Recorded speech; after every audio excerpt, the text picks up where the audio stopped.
हमेशा ओपन रहने वाले ड्रैगन कंट्री ने अचानक अपने बॉर्डर्स बंद करने का ऐलान कर दिया। उन्होंने सारे चलते हुए कंस्ट्रक्शन रोक दिए और देश की पूरी ताकत 34 स्टील सिटीज बनाने में लगा दी। इसी के साथ इमरजेंसी में 80 लाख सोल्जर्स की भर्ती शुरू की और पूरी आर्मी लेवल 1 कॉम्बैट मोड में आ गई।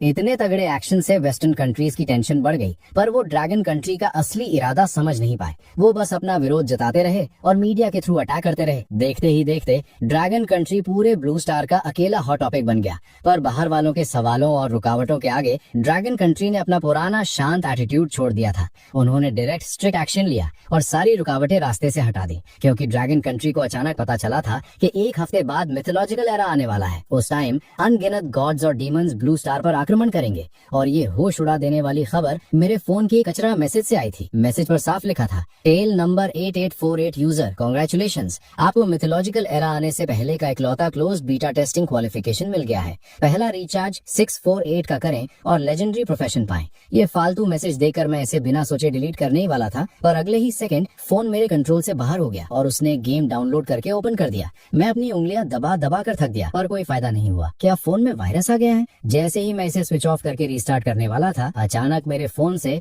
एकदम सॉलिड और दमदार म्यूजिक बजने लगा और अगले ही पल तरह तरह के अजीब और खतरनाक बीस्ट्स मेरे सामने स्क्रीन पर आने लगे। इसकी एकदम रियल और मस्त ग्राफिक्स देकर मैं वहीं का वहीं सुनना पड़ गया। मैं अभी सोच ही रहा था कि ये गेम तो वाव से भी बढ़िया है, तभी फोन पर एक और नोटिस आया, रिस्पेक्टेड बीटा प्लेयर, कांग्रेचुलेशंस, आपने बीटा क्वालिफिकेशन एक्टिवेट कर लिया है। ये गेम मिथोलॉजिकल एरा के हेवनली टाओ कॉन्शियसनेस ने खुद बनाया है। ये ब्लू स्टार के लोगों के बचने का आखिरी मौका है। ध्यान दे, मिथोलॉजिकल एरा ठीक एक हफ्ते बाद आएगा। 7 दिन बाद बीटा क्वालिफिकेशन वापस ले लिया जाएगा और गेम पूरी तरह बंद हो जाएगा। प्लेयर्स के इन गेम कैरेक्टर की पावर 100% उनकी रियल लाइफ बॉडी में आएगी, पर पहले 6 दिन हर दिन कैरेक्टर के बेसिक स्टैट्स का सिर्फ एक हिस्सा यानी 10% ही फीडबैक मिलेगा, जब तक कि 7वें दिन की सुबह पूरी पावर ना मिल जाए। ये एक के बाद एक आने वाले प्रॉम्प्ट्स देखकर मेरा दिमाग घूम गया। क्या सच में ये गेम रियल है? खैर, मैं वेला ही था तो मैंने सोचा चलो ट्राई करके देखते हैं, और मैंने खेलना शुरू कर दिया। इस गेम की स्टोरी ऐसी थी कि एलियन बीस्ट्स ने इंसानों पर आक्रमण कर दिया है और इंसान प्रोफेशंस अवेकन करके उनसे लड़ते हैं। प्रोफेशंस मेनली 3 हिस्सों में बढ़ते थे, कॉम्बैट, लाइफस्टाइल और सपोर्ट। लो से हाई लेवल तक इनको नॉर्मल, एडवांस्ड, रेयर, लेजेंडरी और आखिर में मिथिकल प्रोफेशंस में रखा गया था। इसके अलावा कुछ एकदम इकलौती औकात वाले हिडन प्रोफेशंस भी थे। जब मैं गेम की डिटेल्स पढ़कर वापस स्क्रीन पर आया तो मैंने देखा कि गेम कैरेक्टर तो अपने आप बन चुका था और वो बिल्कुल मेरे असली चेहरे और नाम पर बेस्ड था। ये देखकर मुझे गेम के सच होने पर और ज्यादा भरोसा होने लगा। मैंने टाइम देखा, अभी शाम के 7 बज रहे थे। ये सच है या झूठ कुछ घंटों में क्लियर हो जाएगा। तो मैं गेम की इंस्ट्रक्शंस फॉलो करके प्रोफेशन ड्रॉ पूल पर चला गया ताकि अपना प्रोफेशन निकाल सकूं। ये फायदा सिर्फ बीटा प्लेयर्स के पास था। असल दुनिया के लोग तो सिर्फ अवेकनिंग के टाइम ही अपनी किस्मत आजमा सके थे, और एक बार प्रोफेशन चुन लिया तो वो सारी उम्र तुम्हारे साथ रहेगा। रूल्स पढ़कर मैं थोड़ा सीरियस हो गया। प्रोफेशन ड्रॉ पूल पहली बार फ्री था, उसके बाद ड्रॉ करने के लिए गेम कॉइन्स या गिफ्ट पैक्स खरीदने पड़ेंगे। मैंने तुरंत फ्री ड्रॉ पर क्लिक किया। वैसे भी जब तक मैं बाइंड नहीं करता मैं ड्रॉ करता रह सकता था। इस चीज ने मुझे इन्फिनाइट चॉइसेस दे दी थी। कांग्रेचुलेशंस प्लेयर, आपने नॉर्मल प्रोफेशन फार्मर ड्रॉ किया है। ये एक लाइफस्टाइल प्रोफेशन है। एक्टिवेट करने के बाद खेती बाड़ी में आपके पास सुपर टैलेंट होगा। ये देखकर मैं हल्के से हंसने लगा। सही बात है, मुफ्त की चीजें कभी अच्छी नहीं होती। चलो कोई नहीं, थोड़े पैसे लगाते। मैंने तुरंत रिचार्ज मॉल चेक किया। प्रोफेशन ड्रॉ गिफ्ट पैक्स के 10 से ज्यादा टीयर्स थे, 68, 98, 128, 328, 648। मैंने हिसाब लगाया, इन सब पैक्स को मिलाकर मुझे करीब 500 ड्रॉज मिलेंगे और हाई लेवल पैक्स में लेवल अप एक्सपीरियंस पिल्स भी थी। पैसे कम उड़ाए जाने वाले रूल को ध्यान में रखते हुए मैंने पहले 68 वाले 8 पैक्स खरीदे। इससे मुझे पूरे 70 ड्रॉज मिल गए।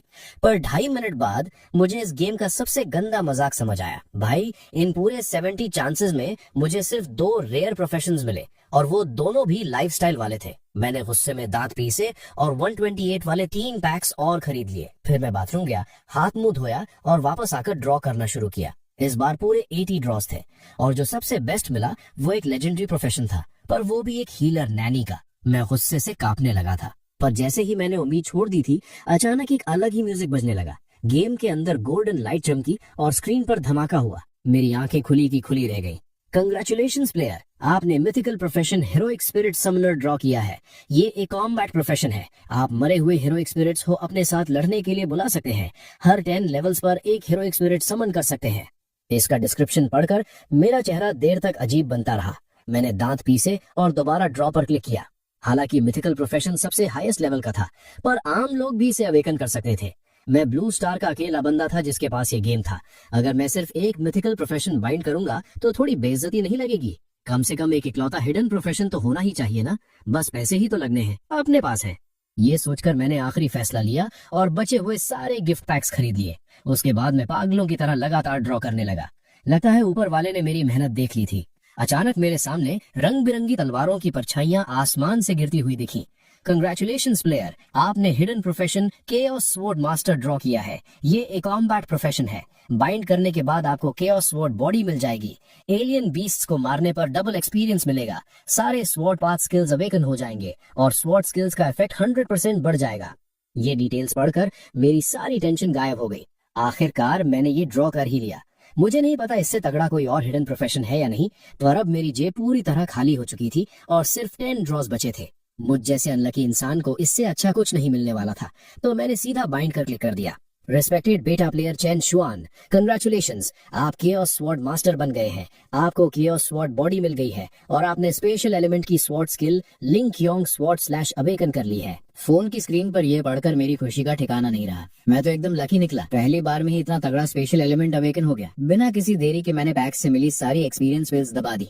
मेरा लेवल 1 का कैरेक्टर सीधा लेवल 40 पर पहुंच गया। कुछ ही देर बाद प्रोफेशन पैनल ओपन हुआ। नाम Chen Yuan, profession chaos sword master, level 40, power 1276, physique 1767, spirit 2852, equipment none, profession skills special type link Yong sword slash, ice type frozen miles, thunder type sword god thunder, dark type dark domain destruction, profession talent level 50 के बाद खुलेगा। ये सब देखकर मैंने satisfaction से अपना सिर हिलाया। आम इंसान की पावर, फिजिक और स्पिरिट ज्यादा से ज्यादा 10 पॉइंट तक ही होती है, पर तभी मेरे पेट में चूहे कूदने लगे। टाइम देखा तो रात के करीब 8 बज रहे थे। मैंने अपने कैरेक्टर को ऑटो गेम पर डाला ताकि वो डंजन क्लियर करके एक्सपीरियंस ले सके और मैं खुद कुछ खाने चला गया। इस वक्त मेरे अंदर एक बेचैनी आग लगा रही थी, क्योंकि पिछले 1 घंटे में मैंने करीब 9,000 रुपए गेम में उड़ा दिए थे। महीने के 4,000 कमाने वाले आम आदमी के लिए ये लिमिट से बाहर था, इसलिए मेरी और पैसे डालने की हिम्मत नहीं हुई। अगर ये गेम फेक निकला तो मुझे सड़क पर आना पड़ेगा। पता नहीं रात 12 बजे ये गेम वाली पावर सच में मेरी बॉडी में आएगी भी या नहीं। टेंशन लेने का कोई फायदा नहीं था। गेम अपना लेवल बढ़ा रहा था और मेरे पास करने को कुछ नहीं था, तो मैंने फिर से फोन उठाया और गेम की डिटेल्स ध्यान से पढ़ने लगा।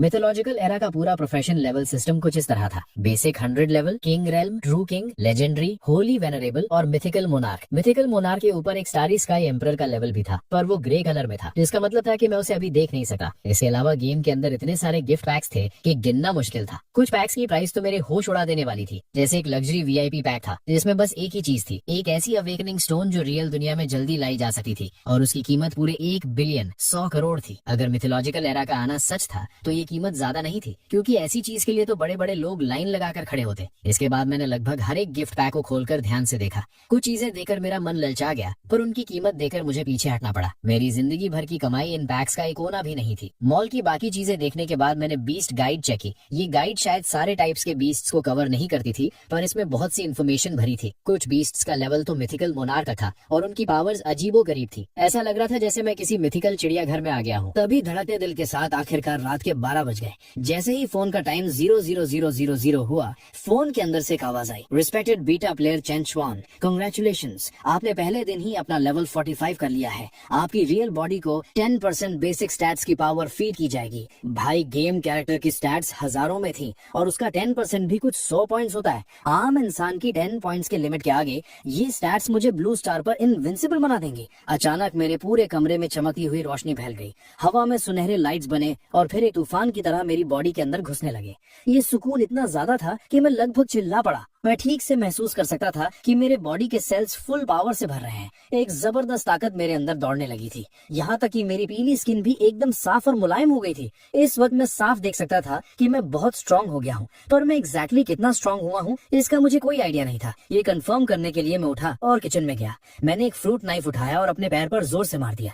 बिना किसी डाउट के जो चीज टूट कर गिरी वो फ्रूट नाइफ था। भाई, सच में मेरी लॉटरी लग गई। ये तो बस पहले दिन की आई हुई पावर थी। जब सारी पावर मिल जाएगी तब मैं किस लेवल पर हूँगा।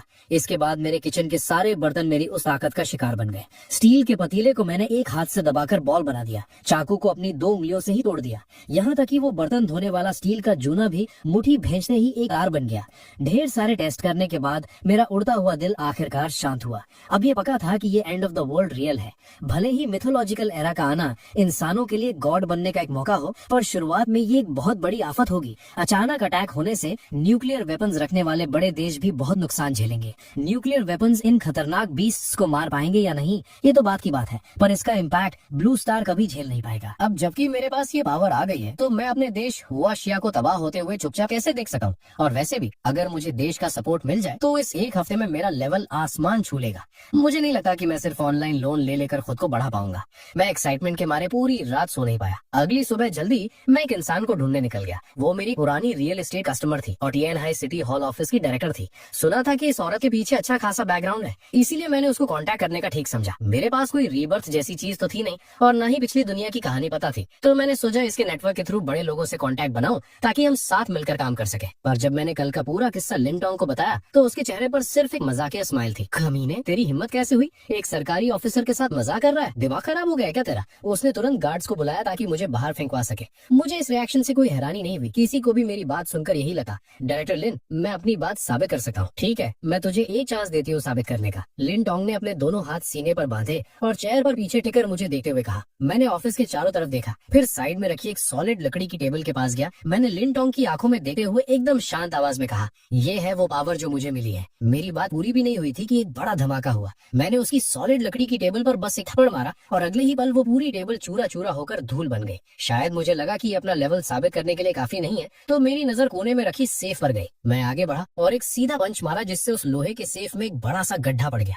अगर मुझे इस बिल्डिंग को गिराने का डर न होता तो मैं उस पूरी दीवार को ही उधेड़ देता। ये देखकर लिन टोंग की आंखें फटी की फटी रह गई और उसके चेहरे पर टेंशन के पसीने दिखने लगे। बड़े बैकग्राउंड से होने की वजह से उसको पता था कि आज की दुनिया में कुछ मार्शल आर्टिस्ट एग्जिस्ट करते हैं। उसने खुद उन लोगों को देखा था जो अकेले 10 आम लोगों को पीट कर रख देते थे, पर उनकी पावर मेरे इस लेवल के आगे कुछ नहीं थी। जब वो चुप रही तो मुझे लगा कि उसके दिमाग में अभी भी डाउट है। मैं तुरंत उसके पास गया और बोला, इस ऑफिस में मैं ठीक से पावर दिखा नहीं पाऊंगा। मेरे पास जो की और ताकत है वो इससे कहीं ज्यादा डेंजरस है। मेरी बात सुनकर लिन टोंग की सांसें तेज हो गईं। जो पावर मैंने अभी दिखाई थी वो लोगों को डराने के लिए काफी थी, पर वो सिर्फ मेरी पावर का छोटा हिस्सा था। अगर चेन शॉन के पास सच में इतनी पावर है तो इसका मतलब उसका मिथोलॉजिकल एरा के आक्रमण वाला सच भी रियल है। ये समझने के बाद लिन टोंग का चेहरा डर और सवालों से भर गया। अगर मैं तेरी बात मान भी लूं तो तेरा असली मकसद क्या है? मेरा प्लान है कि मैं देश के साथ मिलकर काम करूं। भले ही टाइम सिर्फ एक हफ्ता बचा है, पर पूरे देश की ताकत लगाकर एक हफ्ते में भी बहुत कुछ उखाड़ा जा सकता है। मेरी बात सुनकर लिन टोंग ने थोड़ा दिमाग लगाया और देर तक सोचने के बाद आखिरकार उसने अपनी डेस्क से फोन उठाया और कॉल लगा दी। भले ही उसको अपने दादाजी की असली आइडेंटिटी नहीं पता थी, पर ऐसी आफत के टाइम अपने उस रहस्यमयी दादाजी को ही कॉल मिलाना पड़ता। सारी बातें बताने के बाद लिन टोंग ने अपना फोन मेरी तरफ कर दिया। फोन से एक भारी आवाज वाले बुढ़े आदमी की आवाज आई, हेलो दोस्त चैन, तुमने जो भी कहा क्या वो 100% सच है? बिल्कुल ठीक बात। मेरी बॉडी की चेंजेस के अलावा मेरे पास और भी तरीके हैं साबित करने के, पर मुझे देश की सपोर्ट चाहिए। शाओटोंग के अलावा क्या तुमने किसी और को ये बात बताई है? नहीं, मैं सुबह जल्दी निकल गया था। लिन टोंग पहली इंसान है जिससे मैंने बात की है। दोस्त बस थोड़ा टाइम रुको, मैं अभी किसी को तुम्हें लेने भेजता हूँ। कॉल कट हुई और दूसरी तरफ लिन शुआंग का चेहरा बहुत सीरियस हो गया। वो लगभग 70 साल का होने वाला था और उसने पहली बार ऐसी अजीब बात सुनी थी, पर क्योंकि ये देश का बड़ा मैटर था, अगर 1% भी सच्चाई है तो इसे इग्नोर नहीं किया जा सकता। अगर उसकी लापरवाही से देश तबाह हो गया तो वो पूरे देश का गुनहगार बन जाएगा। ये सोचते ही उसने अपने असिस्टेंट को जोर से आवाज लगाई, गाड़ी लगाओ, ऊपर के ऑफिसर से मीटिंग करनी है। दूसरी तरफ ऑफिस में बैठे हुए मैं थोड़ा बोर हो रहा था, तो मैंने अपना फोन निकाला और वापस गेम ओपन कर लिया। मेरा लेवल अभी तक 50 पर पहुंच चुका था। तभी एक और आवाज आई, कांग्रेचुलेशंस प्लेयर चेन शॉन, आपका प्रोफेशन लेवल 50 पहुंच गया है। अब आपके लिए टैलेंट एक्सट्रैक्शन पूल शुरू हो गया है। आप किंग रेन से पहले रैंडमली टैलेंट्स ड्रॉ कर सकते हैं। आपका प्रोफेशन मैक्सिमम 5 टैलेंट्स बाइंड कर सकता है और एक बार बाइंड करने के बाद उसे हटाया नहीं जा सकता। इसके साथ ही प्रोफेशन स्किल स्क्रीनिंग खुल गई है और वूटोंग फियर्स रेल्म डंजन भी शुरू हो गया है। इस डंजन को क्लियर करने पर आपको स्किल स्क्रॉल्स मिलेंगे। बेशक आप मॉल से भी स्क्रॉल्स खरीद सकते हैं। इंटरफेस में ये प्रॉम्प्ट देखकर मेरी आंखें चमकने लगी और मैंने तुरंत गेम मॉल ओपन किया और प्राइस देखते ही मेरा चेहरा उतर गया। भाई सबसे basic talent draw gift pack की कीमत 3 लाख कॉइन्स थी और एडवांस वाले तो सीधा 1 मिलियन तक थे। मेरा तो मन कर रहा था गेम वालों को गाली दे दूं। मैंने अपनी आधी जिंदगी मेहनत करके जो कमाया था उससे मैं एक थके हुए बेसिक टैलेंट पैक का हिस्सा भी नहीं खरीद पा रहा था। घर लेने की बात तो दूर की है, स्किल स्क्रोल्स का हाल तो और भी रुला देने वाला था। सबसे घटिया क्वालिटी का सफेद स्क्रोल 1 मिलियन का था। मैंने ऑनलाइन मॉल में उनको टच करने की हिम्मत भी नहीं की। मैं अभी अपनी इस गरीबी को रो ही रहा था कि दरवाजे पर आवाज हुई। उसके बाद करीब 10 फौजी ड्रेस में मिलिट्री वाले अंदर आए और मेरी तरफ बढ़ते हुए सलूट ठोक दिया। मिस्टर चैन, कृपया हमारे साथ चलिए, और डायरेक्टर लिन, आपको भी चलना पड़ेगा। तकलीफ के लिए माफी चाहते हैं। मैं उठकर उन्हें वापस सलूट किया और बिना किसी हेजिटेशन के बाहर चल दिया। जब हम कॉरिडोर में आए तो वहाँ 20 से ज्यादा आर्मी वाले फुल वेपन तैयारी में खड़े थे। मुझे लगा यही बहुत बड़ी सिक्योरिटी है, पर जब मैं नीचे उतरा तो मेरे होश उड़ गए। मुझे समझ आया कि देश ने इस मैटर को कितना सीरियसली लिया था। पूरे 10 से ज्यादा आर्मर्ड गाड़ियां बिल्डिंग के बाहर एक लाइन में खड़ी थीं और आसमान में 2 WZ-10 हेलीकॉप्टर्स नीचे चक्कर काट रहे थे। यहाँ तक कि आसपास की सड़कों को पूरी तरह लॉक करके पब्लिक को रोक दिया गया था। देश का ये तगड़ा रिएक्शन देकर मेरे अंदर थोड़ा डर बैठने लगा। आखिर किसी को नहीं पता था कि ये मिथोलॉजिकल एरा असल में कैसा होगा, और टाइम बहुत कम था। भले ही पूरा देश अपनी पूरी ताकत लगा दे, तब भी हर किसी को बचाना नामुमकिन होगा। उस टाइम पता नहीं कितनी भयंकर तबाही आएगी। गाड़ी में बैठते ही मैं आने वाली इस आफत को रोकने के प्लान सोचने लगा। सोचकर हंसी आती है कि कुछ दिन पहले मैं एक छोटा सा ऑफिस वर्कर था और अब मैं देश के सबसे बड़े कामों की टेंशन ले रहा था। जिंदगी सच में बहुत अजीब है। इस तरह लगभग 1 घंटा बीता और गाड़ी रुकी। एक सॉलिड बॉडी वाला आदमी हमारी तरफ आया। मिस्टर चैन, मैं ईस्टर्न मिलिट्री रीजन का कमांडर लिन जैन ये हूँ। बिना घुमाए फिरा के बात करूंगा। हम चाहते हैं कि आप कुछ टेस्ट्स में हमारा साथ दे ताकि हम आपकी बातों को कंफर्म कर सके। मुझे इसमें कुछ अजीब नहीं लगा। इतना बड़ा देश का मामला सिर्फ मेरी बातों पर तो ठीक नहीं मान सके। उसके बाद लिन जैन ये मुझे एक बड़े से हॉल में ले गए। उस हॉल के अंदर पहले से ही ढेर सारे टेस्टिंग मशीन्स और दर्जनों रिसर्च एक्सपर्ट्स तैयार थे। लिन जैन ये ने ढेर सारे टॉप लेवल के लोगों को एक सीक्रेसी एग्रीमेंट साइन करवाया और फिर बोले, मिस्टर चैन, ये है dragon country academy of sciences के एकेडमिशियन ये शेंग। ये आपके टेस्ट सुपरवाइज करेंगे। थोड़ी देर की फॉर्मेलिटीज के बाद व्हाइट लैब कोट पहने ये शेंग ने थोड़ी दूर रखे एक सॉलिड स्टील डमी की तरफ इशारा करके मुझे बोला, मिस्टर चैन, कृपया अपनी पूरी पावर और की लगाकर इस डमी पर अटैक करें। मैंने ठीक है कहकर सिर हिलाया और चुपचाप उस डमी के पास चला गया। इस वक्त वहाँ खड़े हर एक इंसान ने अपनी सांस रोक ली थी और वो मेरी तरफ बिना पलके झपकाए देख रहे थे। यहाँ तक कि कैपिटल में बैठे ड्रैगन कंट्री के टॉप ऑफिशियल्स भी शांति से लाइव स्क्रीन देख रहे थे। अचानक एक जोर का धमाका हुआ। कान बहरे कर देने वाली आवाज के बाद जब सबने ध्यान से देखा तो उन्हें दिखा कि वो डमी मेरे एक ही अटैक से चूरा चूरा हो चुका था।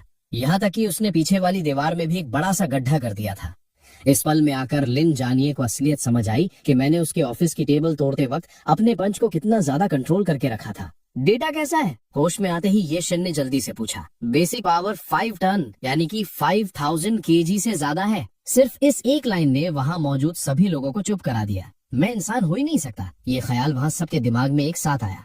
वहाँ जितने भी लोग थे वो सब बड़ी पोस्ट और स्टेटस वाले थे और उन सबको पता था कि एंशिएंट मार्शल आर्ट्स जैसी कोई चीज दुनिया में होती है। उनकी जानकारी के हिसाब से मैक्स की, भले ही कोई कितना भी टॉप लेवल का एंशिएंट मार्शल आर्टिस्ट क्यों ना हो, उसकी बेसिक पावर भी कभी 1 टन यानी कि 1000 kg से ज्यादा नहीं हो सकती थी। और ऐसे एंशिएंट मार्शल आर्टिस्ट्स गिनती के ही होते हैं। हर एक का पूरा रिकॉर्ड देश के पास होता है। ये टेस्टिंग पूरा 1 घंटा चली। उसके बाद मुझे लिन जियान ये एक ऑफिस में आराम करने के लिए ले गए। ऑफिस में सिर्फ मैं और लिन जियान ये थे। तुरंत उन्होंने एक एन्क्रिप्टेड लैपटॉप निकाला और मेरे सामने रख दिया। मिस्टर चैन, कमांडर्स आपसे बात करेंगे। ये सुनते ही मेरा चेहरा एकदम सीरियस हो गया। मैंने जल्दी से अपने कपड़े ठीक किए। स्क्रीन कनेक्ट हुई और उसमें मुझे वो सारे बूढ़े लोग दिखे जिन्हें मैं अक्सर टीवी पर देखता था। इन्हें सामने देखकर मैं अंदर ही अंदर फुल एक्साइट हो गया। मैंने तुरंत खड़े होकर उन्हें सैल्यूट मारा। Commander sir. नंबर 1 कमांडर ने एकदम प्यार से स्माइल की। कॉमरेड चन श्वान। हेलो, टेंशन मत लो, फ्री होके बैठो। क्या तुम हमें पूरी सिचुएशन थोड़ा डिटेल में समझा सकते हो? मैं धीरे से बैठ गया और फिर मैंने शुरू से लेके एंड तक पूरी कहानी उन्हें सुना दी। कुछ देर बाद लैपटॉप से फिर से हैरानी भरी आवाजें आने लगी। यहाँ तक कि लिन जियानिए, जिसने अभी मेरी खतरनाक ताकत अपनी आंखों से देखी थी, उसकी भी आंखें फटी की फटी रह गई। तुम्हारा मतलब है कि जो पावर तुम्हें अभी मिली है वो तुम्हारी बेसिक स्टैट्स का सिर्फ एक हिस्सा यानी 10% है? एक आवाज आई। हाँ, मैंने जवाब दिया। इस 1 हफ्ते के अंदर हर दिन मुझे मेरी टोटल स्टैट्स का एक हिस्सा मिलता रहेगा। ये सुनकर सारे कमांडर्स के चेहरे थोड़े सीरियस हो गए। नंबर 1 कमांडर ने फिर से पूछा, कॉमरेड चन श्वान,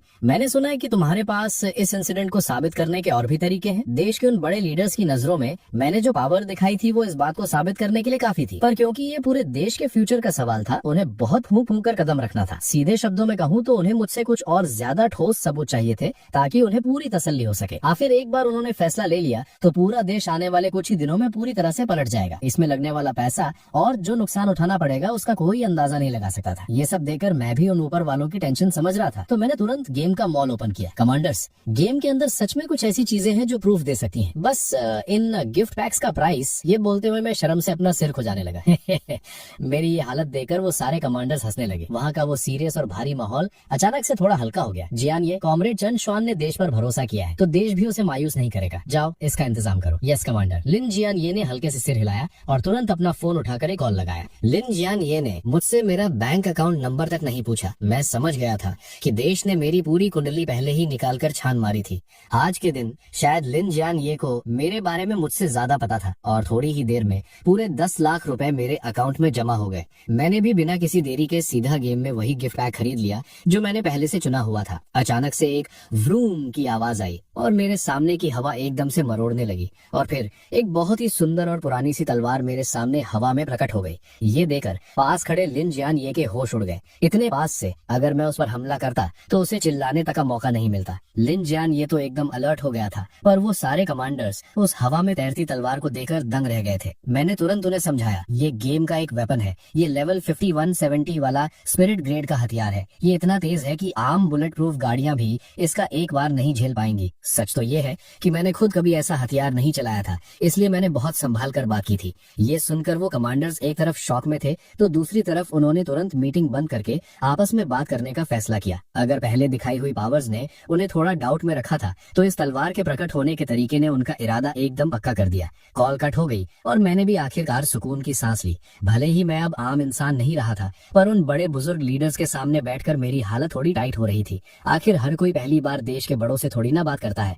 इस खाली टाइम का फायदा उठाते हुए मैंने फिर से अपना फोन निकाला और गेम ओपन कर लिया। डोंगकोंग मिलिट्री रीजन आने से पहले मैं पहले ही अपने कैरेक्टर को वुटोंग फियर्स रियल्म डंजन में ट्रायल के लिए भेज चुका था। इसी बीच मेरा लेवल भी 52 तक पहुंच गया था। सिर्फ 1 घंटे में 2 लेवल बढ़ गए। लगता है इस वुटोंग फियर्स रियल्म में आम डंजन से कहीं ज्यादा एक्सपीरियंस मिलता है। पता नहीं जब असली मिथोलॉजिकल एरा सच में आएगा तो असली दुनिया में ये डंजन्स किस शक्ल में होंगे। 1 घंटे बाद वीडियो कॉल फिर से कनेक्ट हुई। सारे कमांडर्स के चेहरे बहुत गंभीर थे। नंबर 1 कमांडर तो बस मुझे ही घूरे जा रहे थे, कमांडर चेन शुआन। मीटिंग में ये डिसाइड हुआ है कि देश अब एक मिथोलॉजिकल स्पेशल ब्यूरो बनाएगा जो सीधा ड्रैगन कंट्री कैबिनेट के कंट्रोल में रहेगा। इसके डायरेक्टर तुम होगे और कॉमरेड लिन जियान ये डेप्यूटी डायरेक्टर बनेंगे। इस ब्यूरो का HQ अभी के लिए डोंगफेंग बेस में ही होगा। तुम और लिन जियान ये आपस में बात करके इसका पूरा सिस्टम बनाओ और हमें रिपोर्ट दो। इसके साथ ही ये पहला ऑर्डर है, अगले 1 हफ्ते तक देश का हर काम इस ब्यूरो के लिए रास्ता छोड़ेगा ताकि हम आने वाली आफत का सामना कर सके। और तुम्हारा अगले कुछ दिनों का सबसे बड़ा काम ये है कि गेम में अपना लेवल जितना हो सके ऊपर ले जाओ। जितने भी पैसे लगेंगे वो सब देश के खजाने से आएंगे। ये सब सुनकर तो मेरे दिमाग का दही हो गया। मैं तो बस देश का सपोर्ट चाहता था ताकि अपनी ताकत बढ़ा सकूं और उन्हें बस आने वाली तबाही के बारे में बताना चाहता था। ये अचानक मैं डायरेक्टर कैसे बन गया? ये पूरे ड्रैगन कंट्री के फ्यूचर का मामला था। इतना बड़ा बोझ मुझ जैसे छोटे ऑफिस वर्कर के लिए। मेरी जगह कोई और होता तो उसके होश उड़ जाते। मुझे थोड़ा हिचकिचाते हुए देखकर कमांडर ने एकदम पक्के इरादे के साथ दोबारा कहा, कॉमरेड चैन शुआन, तुम्हें खुद की औकात का आंकने की जरूरत नहीं है। तुम्हें जो ब्लू स्टार का इकलौता क्लोज्ड बेटा क्वालिफिकेशन मिला है वो अकेले ही साबित करता है कि तुम आम इंसान नहीं हो। देश को तुम पर पूरा भरोसा है तो तुम्हें भी खुद पर भरोसा रखना होगा। इन 2 बातों ने मेरे दिल में एक आग सी लगा दी। मेरी रगों में अचानक से एक नया जोश दौड़ने लगा।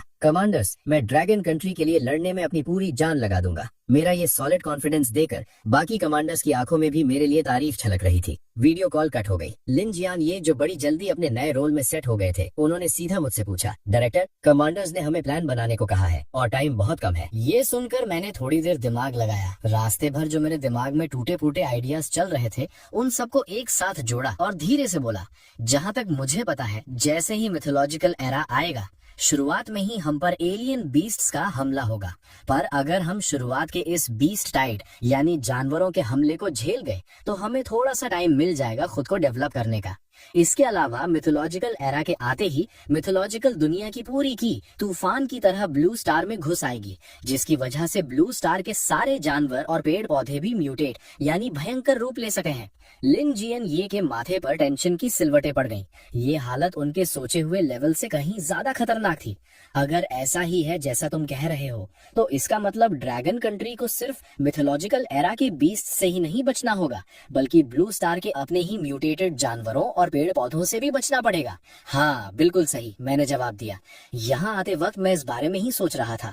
मैंने दिमाग में एक बेसिक प्लान सेट कर लिया है। पहला पॉइंट ये है कि हमें बहुत बड़े लेवल पर आर्मी में भर्ती करनी होगी ताकि मिथोलॉजिकल एरा की आफत का सामना किया जा सके, क्योंकि ये कोई छोटी मोटी लड़ाई नहीं होने वाली। हमारे ड्रैगन कंट्री को लगातार नई आर्मी और फोर्स की जरूरतें पड़ेंगी। दूसरा पॉइंट, देश से प्यार करने वाले जितने भी लोग बाहर हैं यानी ओवरसीज हैं, उन सबको वापस बुला लिया जाए, और जिन्हें बाहर की हवा ज्यादा पसंद है उनके साथ कोई जबरदस्ती मत करो। मिथोलॉजिकल एरा शुरू होने से ठीक 2 दिन पहले ड्रैगन कंट्री को अपने सारे बॉर्डर्स पूरी तरह बंद करने होंगे। तीसरा पॉइंट, हर स्टेट की मेन सिटी को अपना बेस बनाया जाए। छोटी सिटीज को बड़ी सिटीज के साथ जोड़कर पूरे 34 डिफेंस जोन्स बनाए जाएं, और उसके बाद सारी पब्लिक को सेफ तरीके से इन डिफेंस जोन्स के अंदर शिफ्ट किया जाए। इसके साथ ही हर डिफेंस जोन में 2 लाख सोल्जर्स तैनात किए जाएं। हमें की एनर्जी डिटेक्ट करने वाले सेंटर्स भी बनाने होंगे ताकि हमें जल्दी से जल्दी पता चल सके कि ये खतरनाक बीस्ट्स कहाँ छुपे बैठे हैं। चौथा पॉइंट,